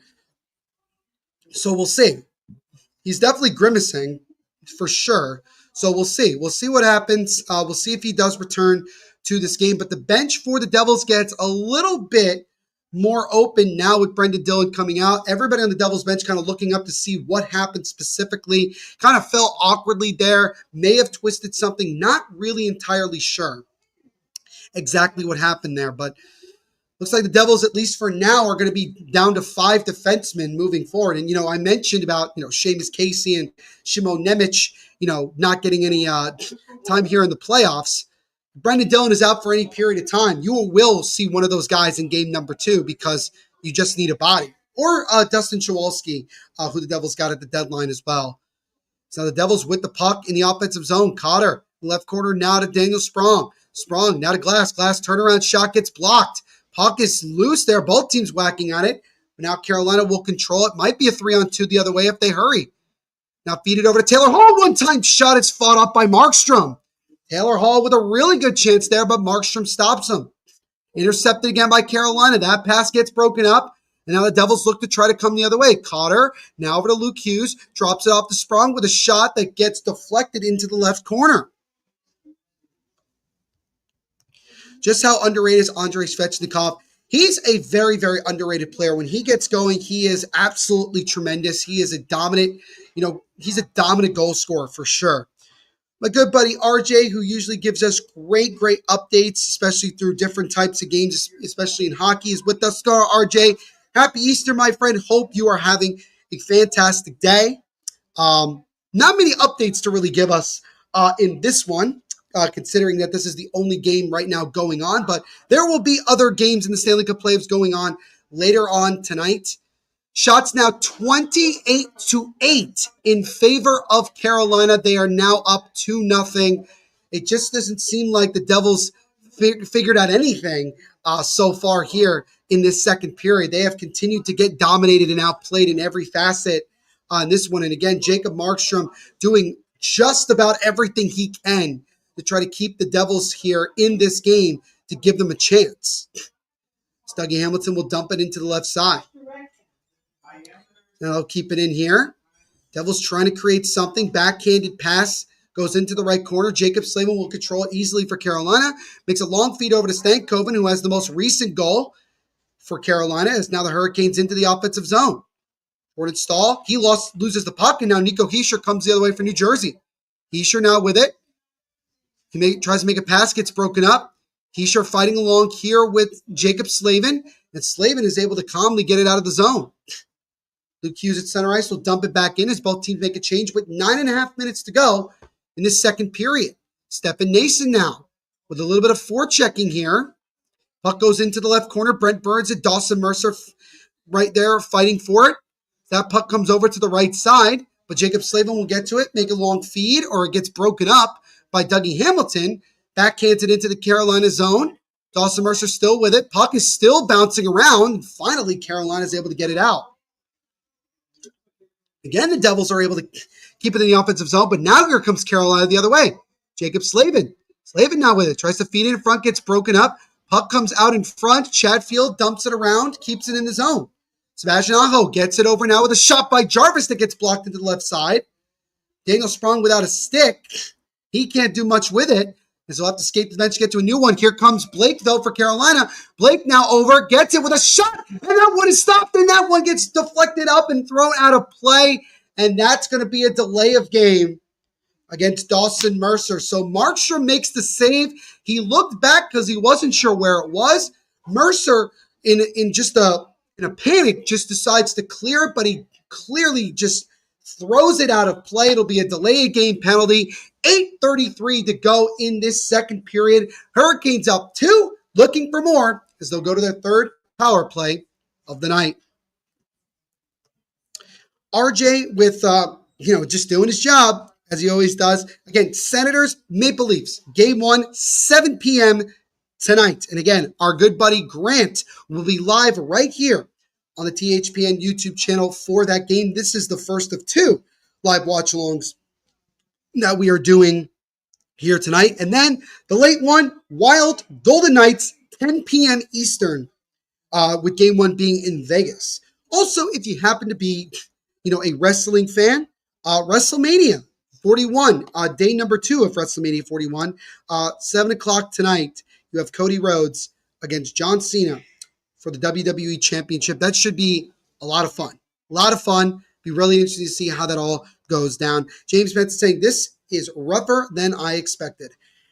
Yeah, I don't think there's any, I don't think you could sugarcoat that at all, James. You're absolutely right. This whole first game has gone probably worse than I think Devils fans would have thought, especially when, they've really, we're not even at 10 shots. It's really been a struggle to get things past that defense.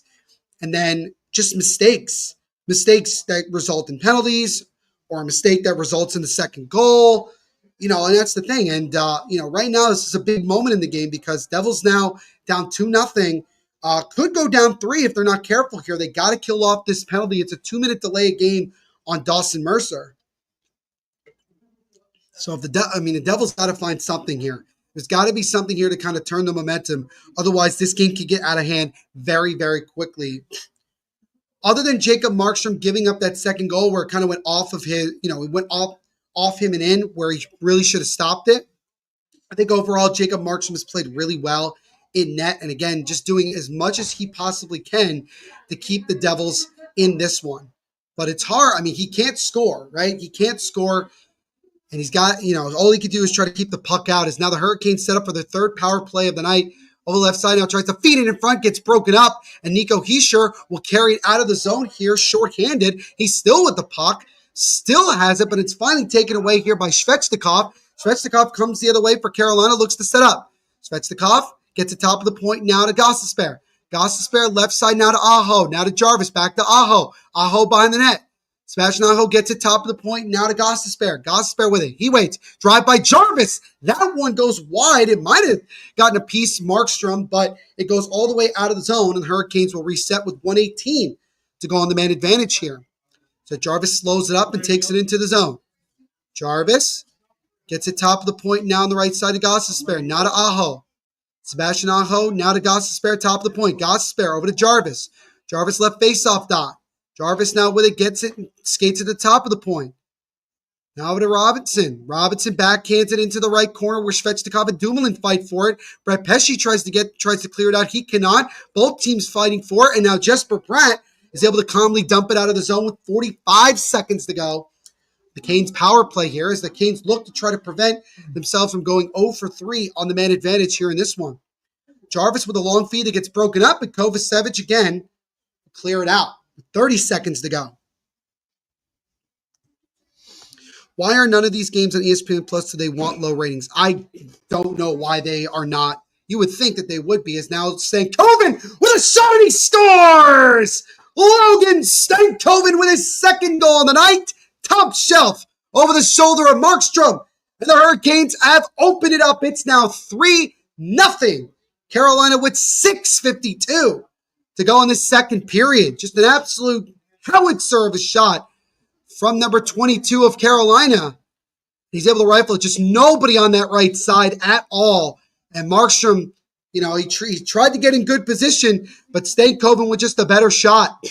And I talked about when I spoke to the Surgecast, who also cover the Hurricanes for this network, I talked about how Stankoven to me was going to be an X factor because the Devils haven't seen him this entire year. And he has scored 2 of the first 3 goals of this series. And yeah, this is continue to go from bad to worse. If you're the Devils, you just have really struggled from the get-go. and now you're sitting in a 3-0 hole, and it's feeling a lot less likely right now that the Devils can come back in this one. But again, they just need one thing. They want to get back in this. Justin Dowling tries to feed it to Palat, but just out of his reach. Palat tries to keep it in, but it gets broken up by Carolina. Both teams fighting for it right in front of the Devils bench.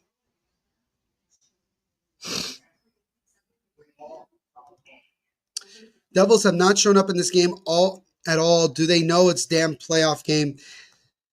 I think it's a great question, Danelle, right? It doesn't feel like that they're playing with any sort of sense of urgency. Almost kind of feels like that they're playing a little bit intimidated. As Mercer with a shot that gets blocked, turnaround try by Meyer gets stopped. Puck is loose behind the net. Both teams whacking at it here, but now the Hurricanes have a chance to come the other way. It's a 3-on-1 if they hurry. Here they come. Robinson with a shot that gets stopped by Markstrom, and he'll wisely cover it here with 5:46 to go in the second. 3-0 now, Carolina, thanks to a power play goal from Logan Stankoven.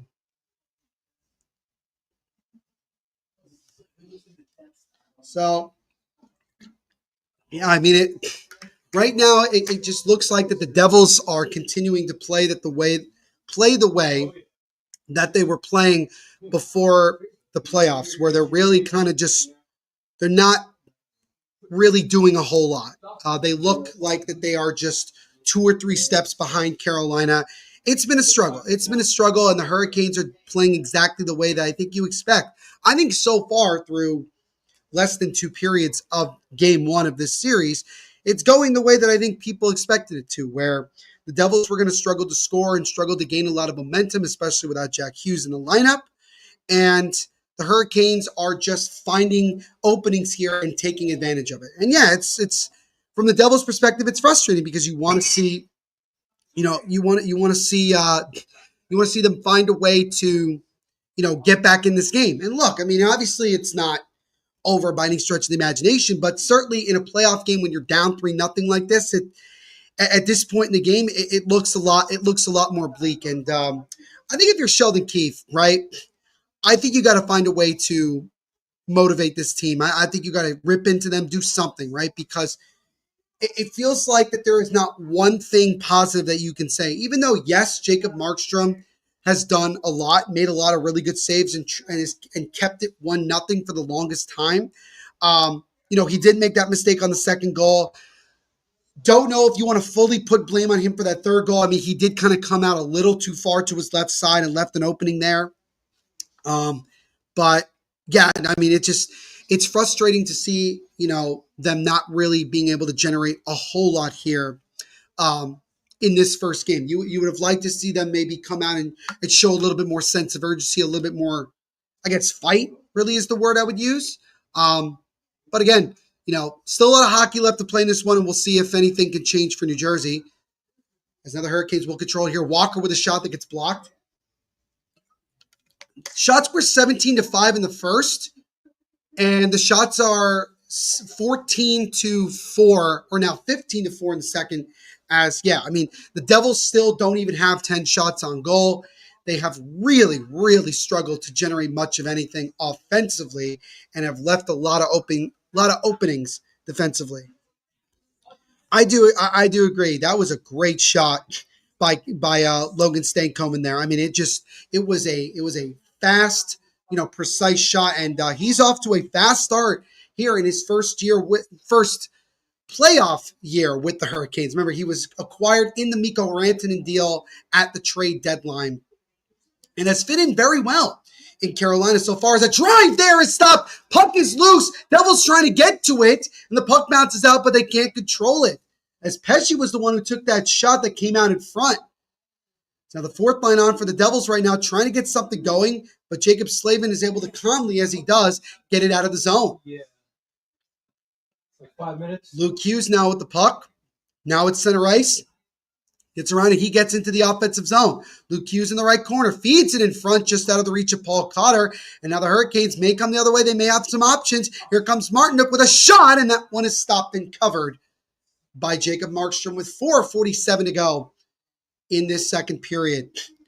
I gotta be honest with you, from what I can see from a body language standpoint, if you're New Jersey, they definitely look a bit defeated for sure. I think that they definitely look a bit overwhelmed in terms of just, not being ready. It's kind of one of those things where it looks like they were just not ready to go when this game started, right? And Carolina came out with a mission to dominate and dictate the play, and they have done that up until this point with a 3-0 lead.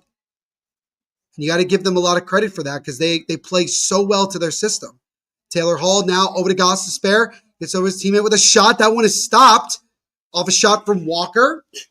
As now Gostisbehere makes a slap shot over to Taylor Hall with a drive, and that one stopped. Rebound try is also fought up by Markstrom, who had to go from his left to his right to stop both of those shots. There's now another opportunity here. Feeds it over just out of reach of Taylor Hall, but gets it back now to Walker. Walker left side over to Gostisbehere. Now feeds it over in front, deflected just wide. Devils desperately again struggling to get it out of their zone. Now the Hurricanes, Taylor Hall gets it over. Walker with a shot that once easily, because there was no one in front, was easily stopped there. And then Cotter dumps it into the zone, into the Hurricane zone. Now be icing here against the Devils with 3:52 to go in this second period.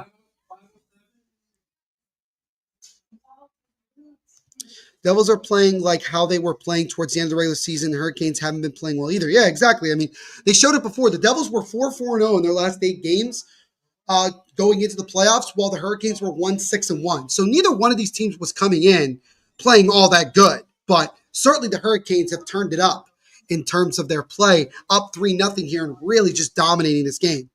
Keith knows the game is pretty much done, so we'll have to focus the next one immediately, figure out ways to slow down the ultra-fast Canes attack. I don't fully agree with that. I don't think he's thrown in the towel. But certainly there are major adjustments that have to be made. Shots are 36-9 in favor of Carolina. This is about as one-sided as I've seen a playoff game in a minute. And this has been tough if you're New Jersey, because just there's not one positive that you can say honestly that you could take away so far from this game. But now here comes Jesper Bratt trying to get around a defender. Jesper Bratt still with it. Backhand shot gets blocked. Tries to regain the puck. That puck, now Jesper Bratt with a shot that gets stopped. Puck is loose and a rebound try is stopped and covered by Freddie Anderson as the Devils finally, with just over 3 minutes to go in the second, have officially reached 10 shots on goal in this one. Devils definitely need to tighten it up next game. If they can't stop entering offsides or turning off, they won't have any chance in the series. Yeah, I mean, that's 2 great points there, James. I mean, again, there really are some simple things that the Devils have done wrong that have also dictated how this game goes. Mistakes, going offensively, like you said, turnovers, and just not putting enough pressure. Now Jesper Bratt with a backhand shot that gets fought off.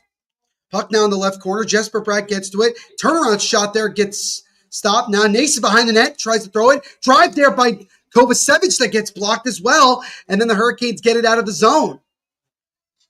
There's now Jarvis trying to fight along with Kovacevic. He intercepts it now, and the Carolina Hurricanes come back into the zone. Blake feeds it over to Aho. Aho tries to make a pass that gets broken up by Luke Hughes, who will flip it out of the zone with 2:43 and ticking to go in this second period. Orlov will calmly dump it out of the zone. Hurricanes now look to come the other way. Shots 36-12 now in favor of the Hurricanes. Long feed there just out of the reach of the streaking Timo Meier.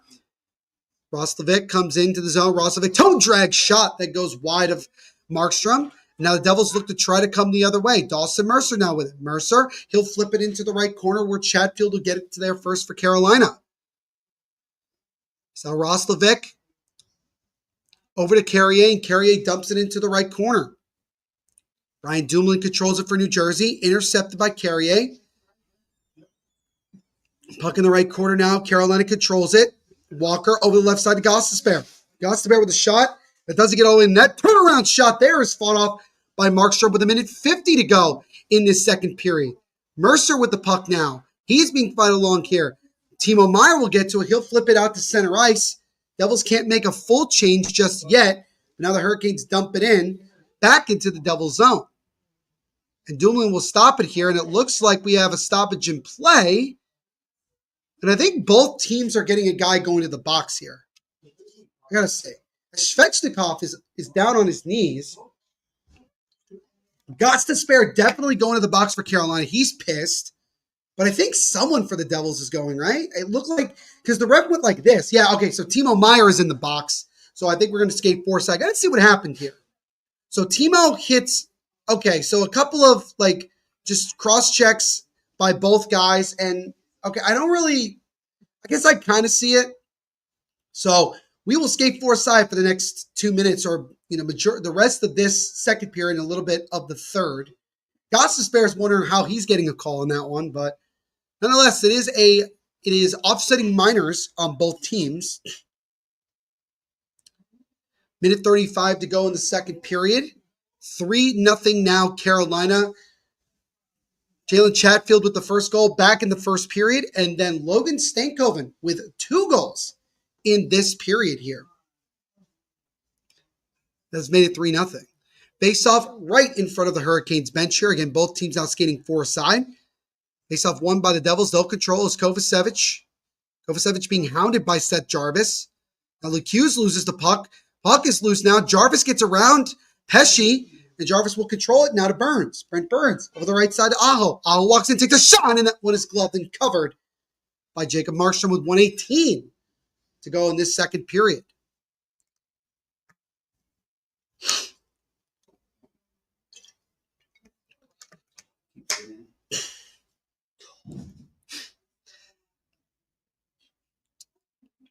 So Timo Meier got an unsportsmanlike conduct penalty while Shane Gostisbehere got a roughing call. Interesting, to say the least. The unsportsmanlike, I could have gotten. I would have called the cross check to the upper area on Timo. Unsportsmanlike conduct, I guess, is fine. It's a penalty regardless. As now Nico Hischier with some space. Hischier comes in with a shot and scores! Nico Hischier top shelf over the glove side of Freddie Anderson, and the Devils have gotten the goal, and they're back within 2. It's 3-1 with 1:09 to go in this second period. A beautiful shot from the captain, and the Devils have finally solved Freddie Anderson.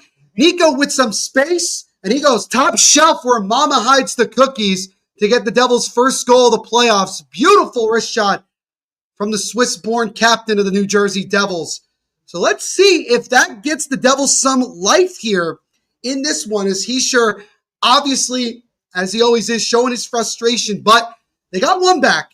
We'll see if that gets them some momentum here with 69 seconds to go in this second period. Still a minute and a half to go on the 4-on-4. Nico Hischier, just his 3rd career playoff goal. This is also his 3rd season in the Stanley Cup playoffs. He was there in 17-18, 22-23, and now here in the 2024-25 season.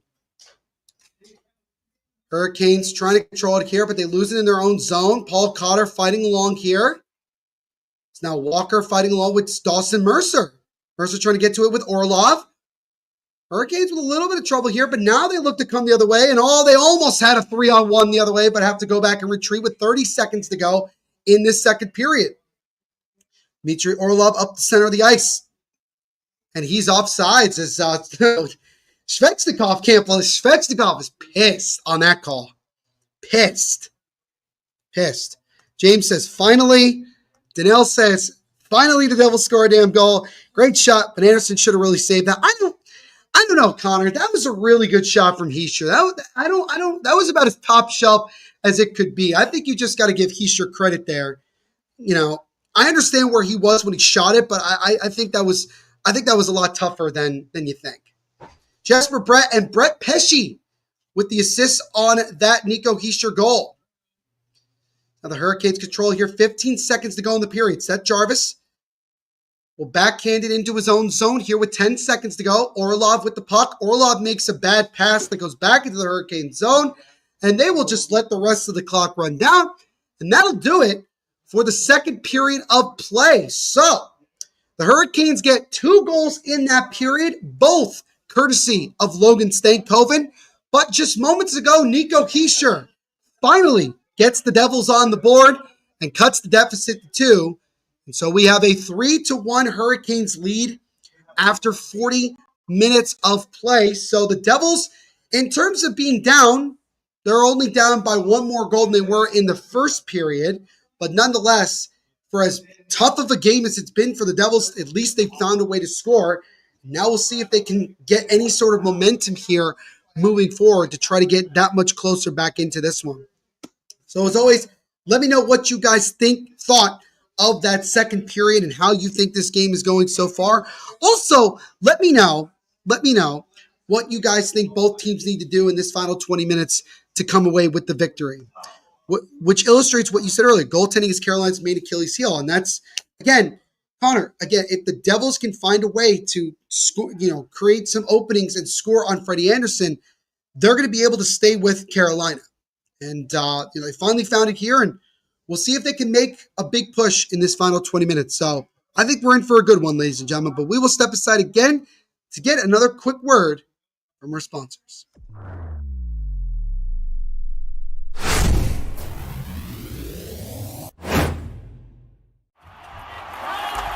Whether you're looking for courtside or upper deck, opening day or opening night, comedy or concerts. With Game Time Picks, we make buying tickets easy by serving up only the best deals on sports, music, and shows. What time is it? It's game time.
And welcome back, everybody, here. Really quickly, this little second intermission recap in case you are just joining us here for this live watch along. Again, game one of this first round matchup between the New Jersey Devils and the Carolina Hurricanes. And after 40 minutes of play, it is now 3-1 Carolina.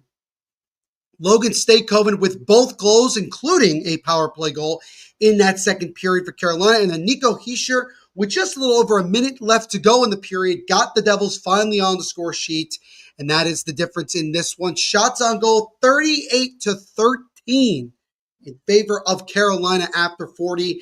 Other than giving up that one goal so far, the Hurricanes have been damn near perfect in terms of their play and how they've really dictated this. And we'll see what both teams can provide in this third period of play. If you're Carolina, again, obviously, that 4-4 opened things up. You left Nico Hischier open for a second, and they made him pay, and that was obviously not ideal.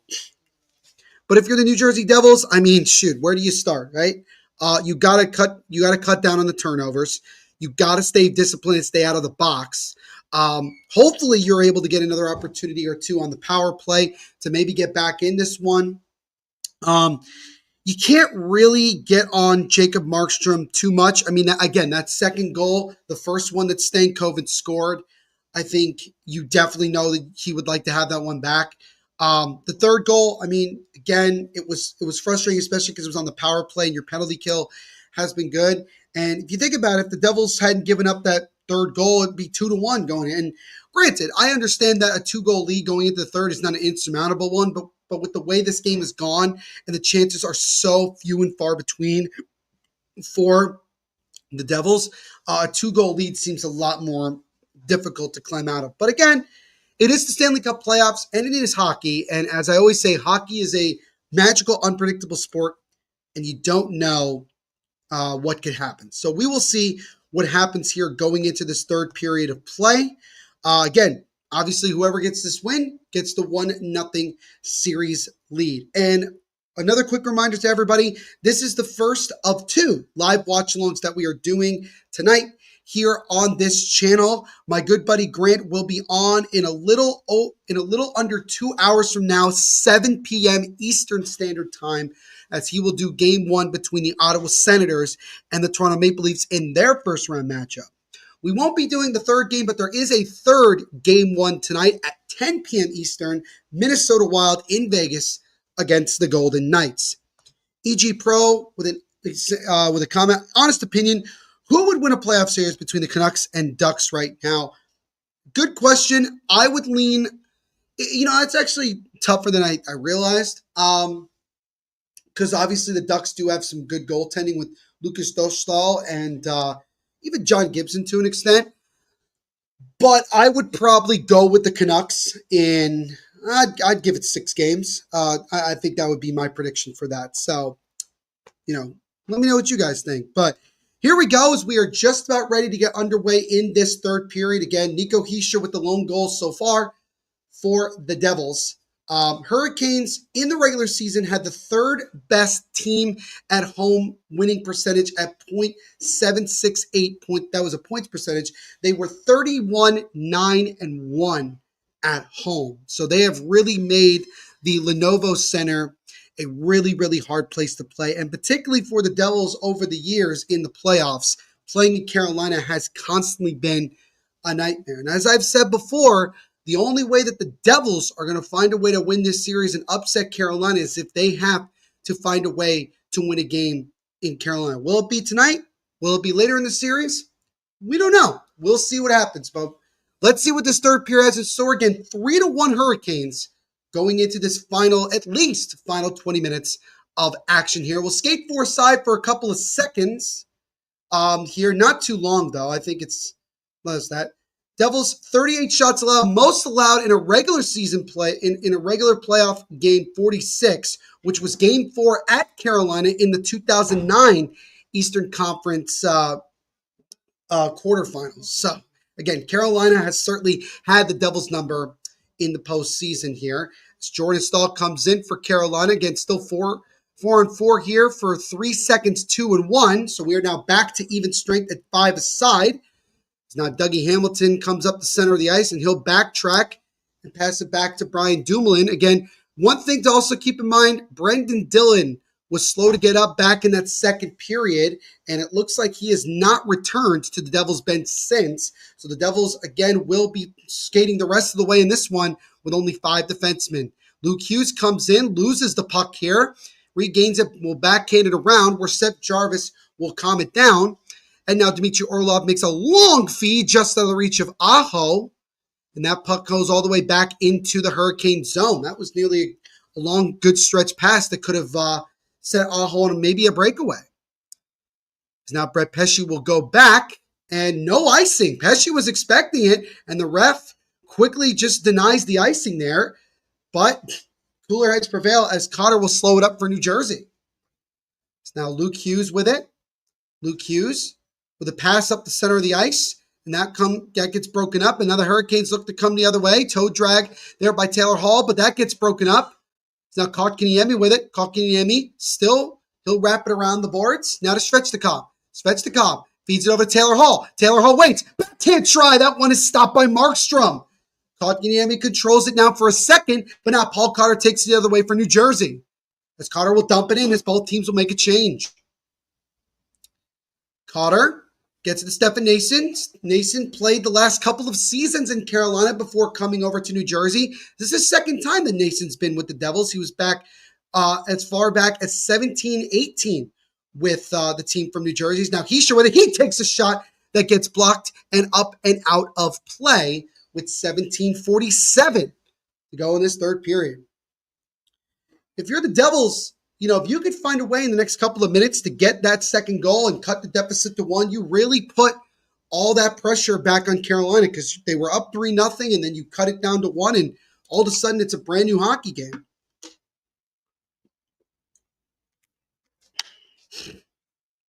Face-off to the left, Freddie Anderson in the Carolina zone.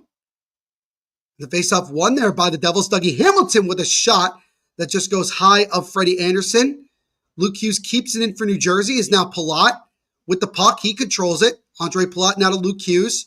Now to Timo Meier. Turnaround shot goes completely wide of Anderson. Another try there by Hamilton also goes wide. Timo Meier with a turnaround shot that also goes wide.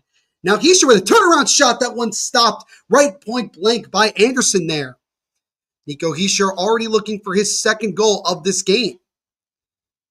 Now Luke Hughes chips it off to Timo Meier, who will then backhand it back to Luke Hughes, and the Devils will control.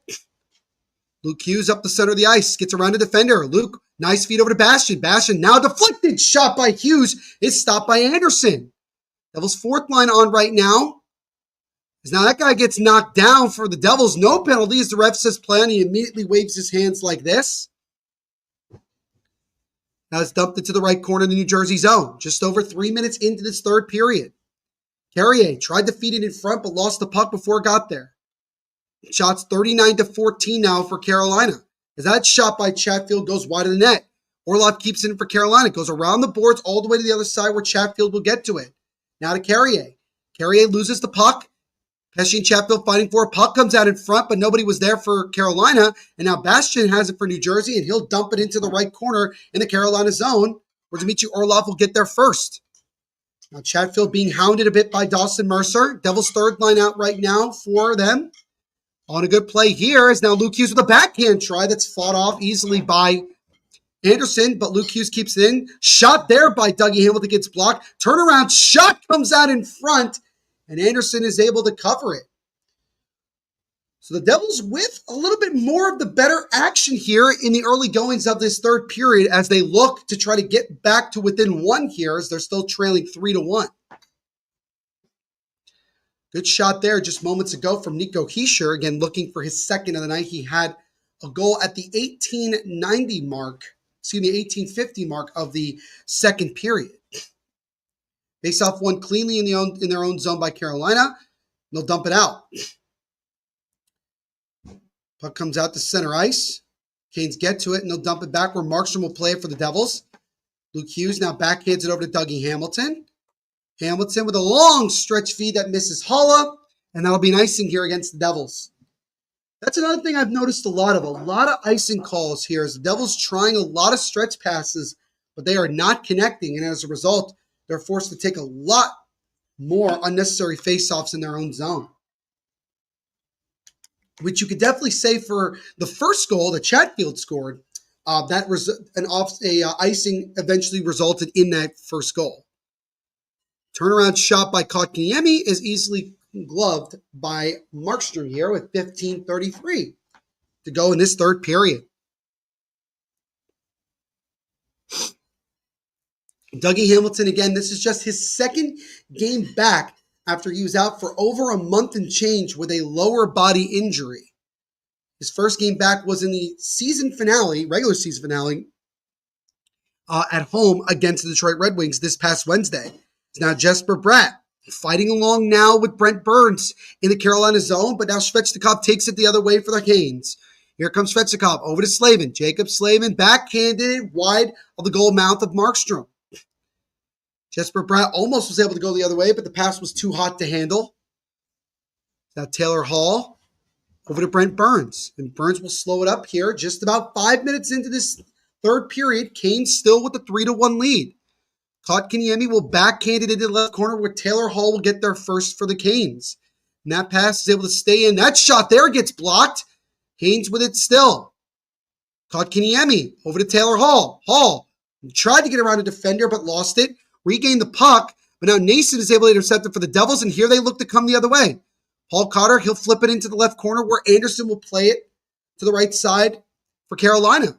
Paul Cotter now to Cody Glass. Into the left corner where Nason and Robinson will fight for it. Puck comes over behind the net of Carolina. They'll wrap it around the boards, but Pesce keeps it in, throws it to the right side. Cotter gets to it now. Cotter fighting along with Sean Walker. Puck is still loose. Both teams whacking at it. Nason gets to it. Now to Pesce. Pesce with a wrist shot, and that one is fought off by Anderson. That went through the goal mouth, and maybe it got a piece, but looked like it also might have gone just wide of Anderson. Pesce again looking maybe to get a goal here against his former team in the playoffs. Icing waved off here as the Devils will go back and regroup. Luke Hughes, that puck bounced off his stick. Now the Hurricanes will get to it. Stankoven with the puck. Now to Martinook. Martinook back to Stankoven. Puck goes now over to the right side where Timo Meier will try to flip it out, and he just does. And now here come the Devils into the offensive zone. Andre Palat by himself. Tries to get around Orlov. He gets around Orlov, but Chatfield gets to the puck first. Carolina will dump it out again. This one will go all the way down, and it will be icing against Carolina. Shots now 40-17. In favor of the Hurricanes. Logan Stankoven again having a great first game in the playoffs as a member of the Hurricanes. 2 goals, 4 shots, 6 shot attempts with exactly 12 minutes of ice time. He has scored the last 2 goals for the Hurricanes. Jalen Chatfield, who ironically is standing right next to Logan Stankoven, had the game's first goal. Face-off here won by the Devils' Jesper Bratt. Bratt with it, throws it just out of the reach. Dougie Hamilton with a shot that gets blocked. Martinook trying to get it after losing his stick, but one of his teammates is able to pick him up and clear it. Dawson Mercer with a backhand over to Jesper Bratt. Bratt gets it over to Haula. Haula tried to make a feed to Mercer just out of his reach. Dougie Hamilton will make a pass all the way back where Dumoulin has to go back and retrieve it. Back to Hamilton. Now Hamilton makes a feed. That pass is deflected.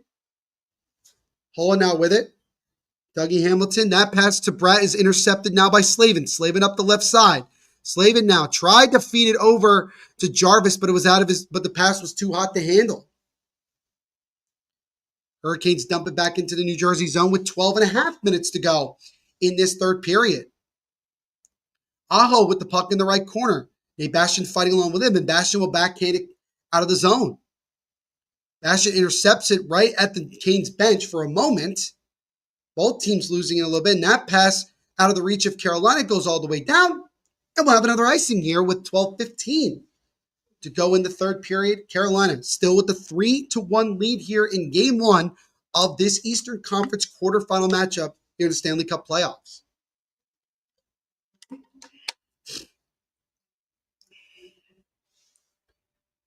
Sheldon Keefe looking to try to see if he could shake up the lines a little bit here to maybe get something going. They have found the back of the net, but they want to try to create more pressure. I think this has been, in terms of pressure-wise, probably the best of the 3 periods. Now, Luke Hughes with a shot that gets blocked, regains the puck immediately. Turnaround shot through traffic, got to Anderson, and he gloves it.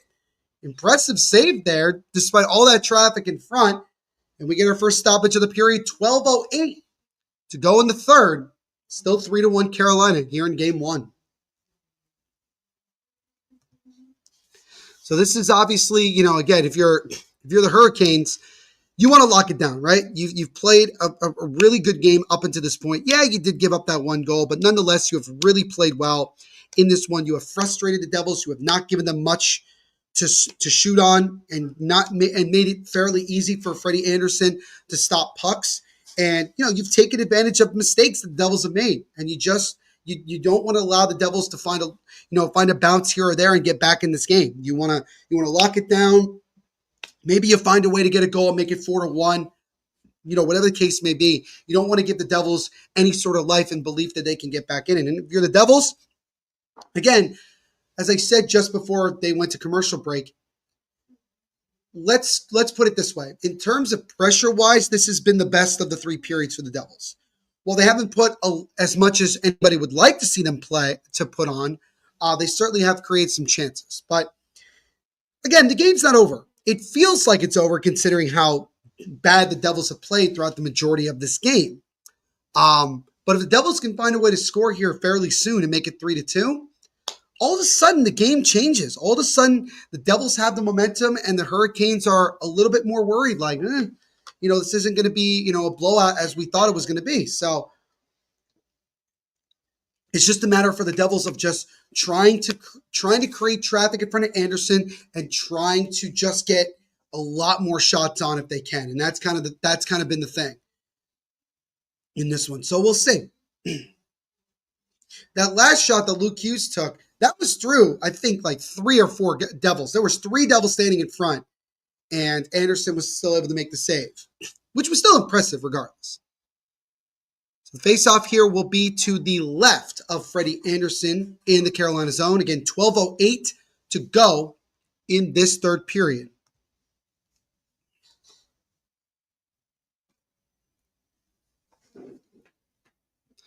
Face-off won by the Devils here as Luke Hughes with the puck.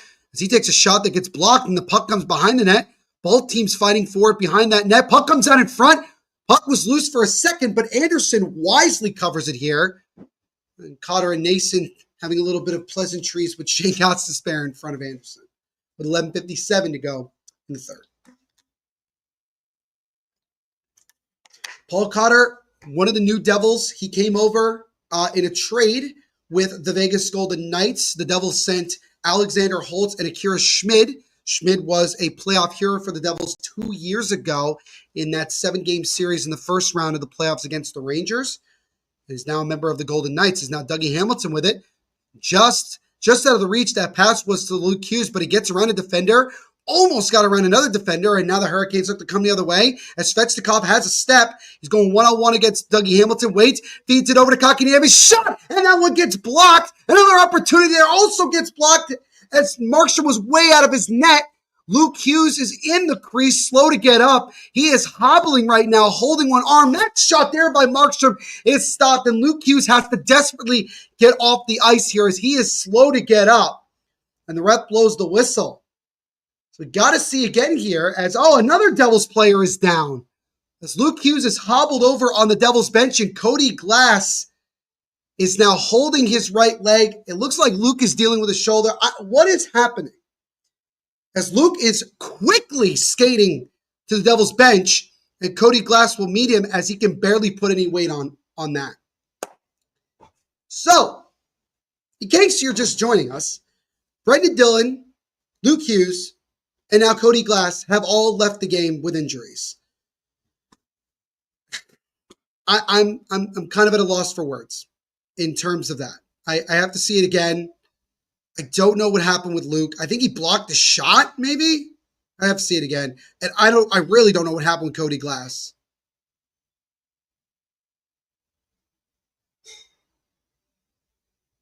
So I got to see it again. So Svechnikov takes the shot, and Luke, I think on the backswing of Kotkaniemi, I can't really tell. That was rough. That was really rough. Then with Cody Glass, so Markstrom wanted to slash Svechnikov and instead slashed Cody Glass in the leg. So that was a accidental injury. So the Devils are now even more depleted, as now two of their defensemen and one of their forwards is currently in the locker room. Brendan Dillon got hurt in the second period, has not returned. And now Luke Hughes and Cody Glass are both in the locker room with injuries, and we'll keep our eye to see if they come back. Icing here against Carolina with 10:50 to go in the third. Yeah, I mean, look, I think one of the things, whenever this Devils season ends, especially with the amount of key guys getting hurt, that's going to be something that's going to be talked about, that once again, injuries kind of hurt the Devils. Injuries to key guys. And if you're a Devils fan, you've grown very tired of this, right? You've grown very tired of guys not being able to stay healthy, not being able to, be on the ice and, perform, and, having to go through a lot of bodies just to get through these games. So, look, you don't want to panic. You don't want to do anything like that. You just want to see where things go, right?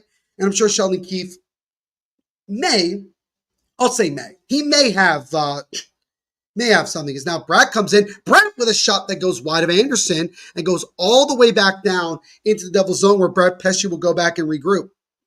Pesce over to Hamilton, and he'll have to get it here, as that almost was a turnover. It's Brett now with it for the Devils. Jesper Bratt up the left side. Gets around one defender. Puck bounces. Haula gets to it, takes a shot that goes wide. As now Bratt tried to get control of it, but it hopped right to Anderson's glove, and he'll cover with 10:08 to go in this one. So it's kind of funny. It almost feels like the Devils at this point are just trying to survive physically getting through this game. It's not a matter of like the Devils have gotten, out hit and physically they're just getting crunched. It's just been more like guys are getting hurt in just unfortunate situations. And looks like one of the part of the training staff just went over and talked to Sheldon Keefe about somebody, probably, and we'll see if anything happens the rest of the way. As a backhand shot there by Stankoven gets fought off by Markstrom. Kovacevic off the boards, and now here come the Devils the other way. Palat now over to Dumoulin. Now to Timo Meier. Meier with a shot that gets blocked. Puck comes loose for a moment. Dumoulin still with it now. Dumoulin comes out in front. That shot stopped. Rebound try, and that one gets stopped and covered by Freddie Anderson. Timo Meier looking for that second goal, but Anderson shuts the door. So really good opportunity there for New Jersey, but Anderson keeps him from scoring. 9:36 to go in this one. Devils not only down by 2, but are without 3 different players who have gotten injured in this game. James definitely not pleased with those guys getting hurt. Danelle says GM Tom Fitzgerald is not a good GM. Is he controlled by ownership or something? I don't really have a good answer to that question, Danelle. I don't really have one. For anybody that's followed me long enough, you've known that I've at many times been a pretty big supporter of Fitzgerald, because I've often felt that he had made a lot of moves that were beneficial to this team taking the next step. But I think when you look at when you have the opportunity at some point to look back and say what went wrong for the Devils in terms of this year, obviously injuries is going to play a factor, but I think the overcompensation for physical play. I think that Fitzgerald felt like that the team needed to get much grittier and slower to compete in a lot of these games. And the truth is that they went away from their identity that they were creating. Instead of building upon that, they kind of stripped it down a bit, especially in the bottom six. And they need a revamp. I said that before, and I agree with some people who have also said that, where like they need to revamp that bottom six. They need to add a top six scorer for sure. So Tom Fitzgerald, I think, needs to be somewhat on the hot seat going into this offseason because he has to basically redo what he did this past offseason.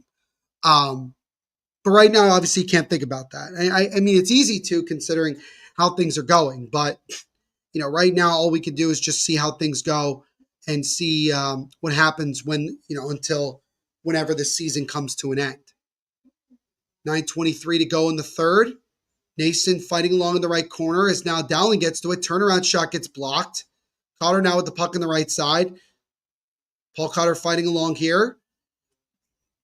Dougie Hamilton tried to keep it in, but it's broken up and taken away and dumped out by Jack Roslovic as Dougie ends up trying to make a hit on Roslovic and ends up tumbling with the ref. That shot just goes wide of Markstrom. Devils are actually out shooting, if you can believe it. The Hurricanes in this period 7-4, but still very much getting outshot in this game overall. 8:45 to go in this one. Pesce over the left side, but that pass was too much. It gets settled down by Blake of Carolina and gets dumped into the right corner of New Jersey. Kovacevic now to Dumoulin. Dumoulin now with the puck. That puck bounced up in the air. Brian Dumoulin, he'll chip it into the left corner and behind the net now where Anderson will play it. Brett almost took it away, but now here come the Hurricanes the other way as Sebastian Aho with it. Aho, another Robinson, tries to make a feed over to Jarvis. Jarvis now side fighting along here with Dawson Mercer. Jarvis gets to the puck. He's still fighting along here with Dawson Mercer. Aho and Dumoulin. Now Mercer with a good hit on Dumoulin there. On Aho, excuse me. So now Mercer, he intercepts the puck and comes the other way. And he actually drew a penalty, and we will get it. Well, that's an offsides, but it is a hooking call, I believe, against Blake of the Hurricanes. So the Devils will get just their second power play of the night, a power play that was top 3 in the NHL throughout the majority of the season. Now we'll see if they can take advantage of the man advantage here and cut the deficit to 1. Just showed a replay, by the way. Good job by the ref to jump out of the way there. Mercer hobbled over the bench. Oh, no, he's fine now. They showed him when he was like looking down, but now he seems to be okay. Again, we'll keep our eye on Luke Hughes and Cody Glass to see if either one of them comes back. It didn't look like either one of them was dealing with something that they could come back from, but you don't know. Face-off won by the Canes, and they'll dump it out. So the Devils, again, starting with just their second power play of the night, they're 0 for 1. A hooking call was a 2-minute hooking call on Blake. Now Jesper Bratt comes up the right side, now to Nason. Nason, he lost the puck, and the Canes cleared again. So the Devils already struggling here to just get into the zone, something that they've kind of struggled with throughout the majority of the year. They had just one shot on that first power play. It ended prematurely on a penalty. It was a too many men on the ice call. Brent Burns takes it away for the Canes, and he'll clear it again. So now Markstrom will once again have to play it, and the Devils will have to restart as Pesce lost the puck. That could have been a disaster. Pesce drops it off to Hischier. Nico Hischier gets around, but Chatfield will get to it for Carolina, and he is able to clear it, and now the Canes come the other way. Might have a chance shorthanded. Aho drops it off to Jarvis. Set Jarvis now with the puck. He's still with it now, and then it's taken away by the Devils. As they'll look to try to come the other way as Devils will restart. As Pesce lost the puck, Jordan Stahl takes it away. No breakaway chance there. That could have been. Now the Hurricanes control it in the offensive zone. Devils right now just not doing anything on the power play. Mercer, who drew the penalty, will dump it into the left corner in the Carolina zone. Mercer now gets to it. He feeds over to Dougie Hamilton with a shot. That one gets blocked. Hamilton keeping it in for New Jersey. Carolina trying to get it out. Daniel Sprong is able to just keep it in. Backhand try gets fought off by the stick of Anderson. Sprong regains it. Now to Dougie Hamilton. Hamilton over to Palat. Palat now to Dougie with a drive. That one goes fake. He comes right back out in front. Devils regain to it again. Hamilton trying to keep it in for the Devils. He does. Sprong lost the puck, and the Canes clear, and that'll do it for the Devils' power play. So other than maybe one chance there right at the end, just kind of a waste of 2 minutes if you're New Jersey, and that's just kind of how it's been throughout the majority of this game. As Dowling lost the puck, and it goes back into the zone. 5.5 minutes to go in this one. Devils down 3-1 here in this game one of this first round series between the Hurricanes and the Devils. Brian Dumoulin now. He'll dump it into the zone. Justin Dowling and Bastian in there. Devils fourth line out, trying to get something going. Puck now on the left side, and now Kotkaniemi. He backhands it just calmly out of the zone. Good job by him. And Dumoulin will control it again for the Devils in his own zone. Dumoulin over to Kovacevic. Will dump it around the boards. Now Carrier. That one's intercepted by Palat. But the Devils can't keep it in, and now the Canes will just control it here with 4:45 to go in the third. We'll keep our eye on Jacob Markstrom and see if Sheldon Keefe pulls him anytime soon to try to get the extra man on. Hischier with control of the puck. Gets it over to Dougie Hamilton, but it was just out of his reach. And that puck goes back into the Devils zone. Pesce, they called icing, even though it looked like Robinson was going to get there first. It'll be an icing here against the Hurricanes with 4:28 to go in this one.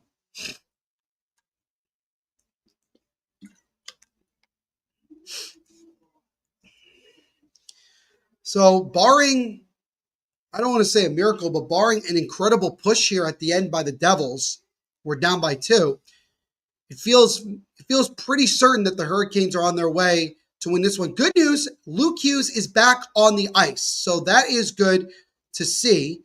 As they desperately do not need to lose any more people to injuries. No sign of Cody Glass, and as mentioned before, Brendan Dillon, who got hurt back in the second, has yet to return in this one. So the Devils are without now at least one defenseman and one forward the rest of the way.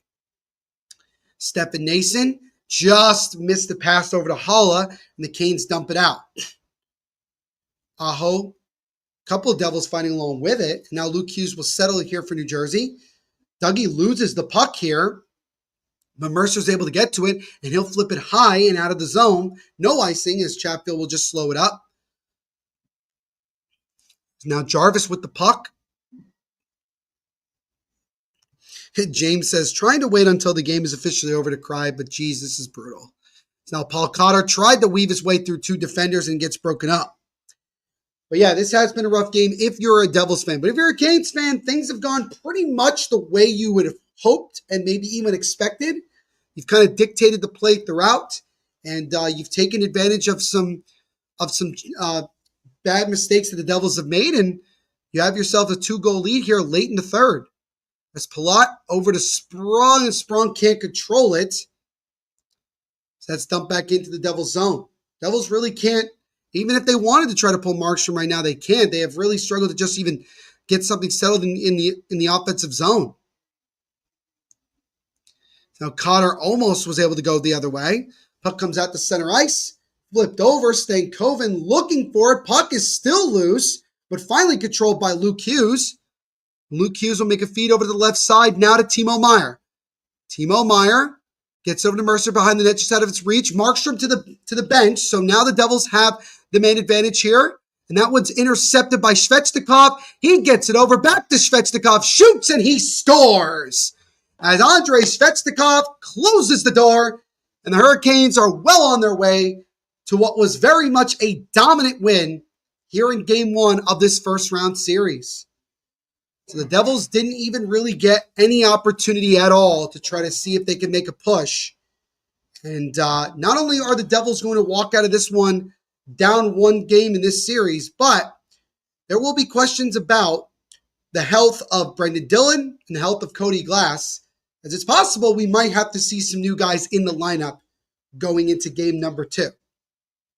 But this is a very rough start if you're the Devils. But the good news is, as much as it's hard to even think about that, it is only game 1, and again, things could change. Maybe I'm just too optimistic. I don't know, but nonetheless, the Hurricanes still got to win 3 more to end this series, and we'll see. Ryan Dumoulin with the puck right now gets it top of the point to Justin Dowling with a shot that's easily gloved and covered by Anderson here with 2:09 to go in this one. Hurricanes just made it 4-1 thanks to an empty net goal by Andrei Svechnikov.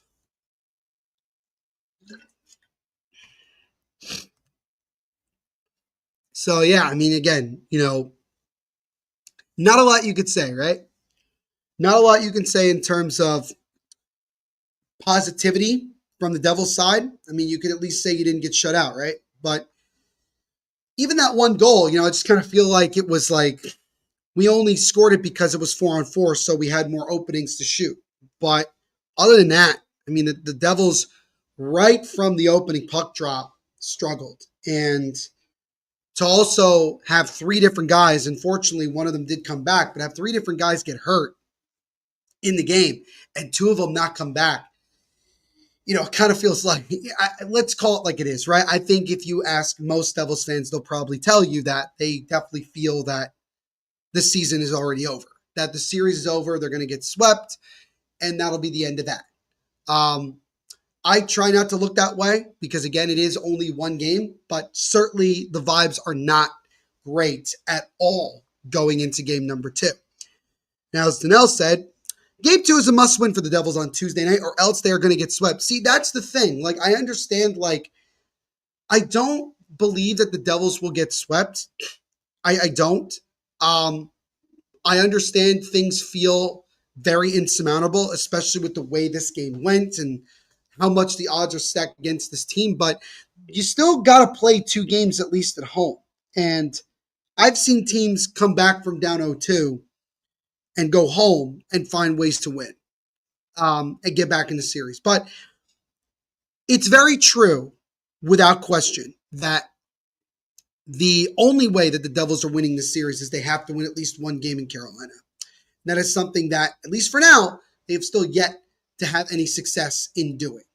But you got to give credit where credit is due to the Carolina Hurricanes, who came out here in game 1, made a statement, played their system to a T, and did what they needed to do to get themselves the much-deserved and much-needed game 1 win.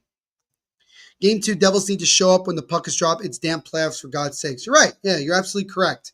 The Devils need to be on time in game number 2. They need to be on time.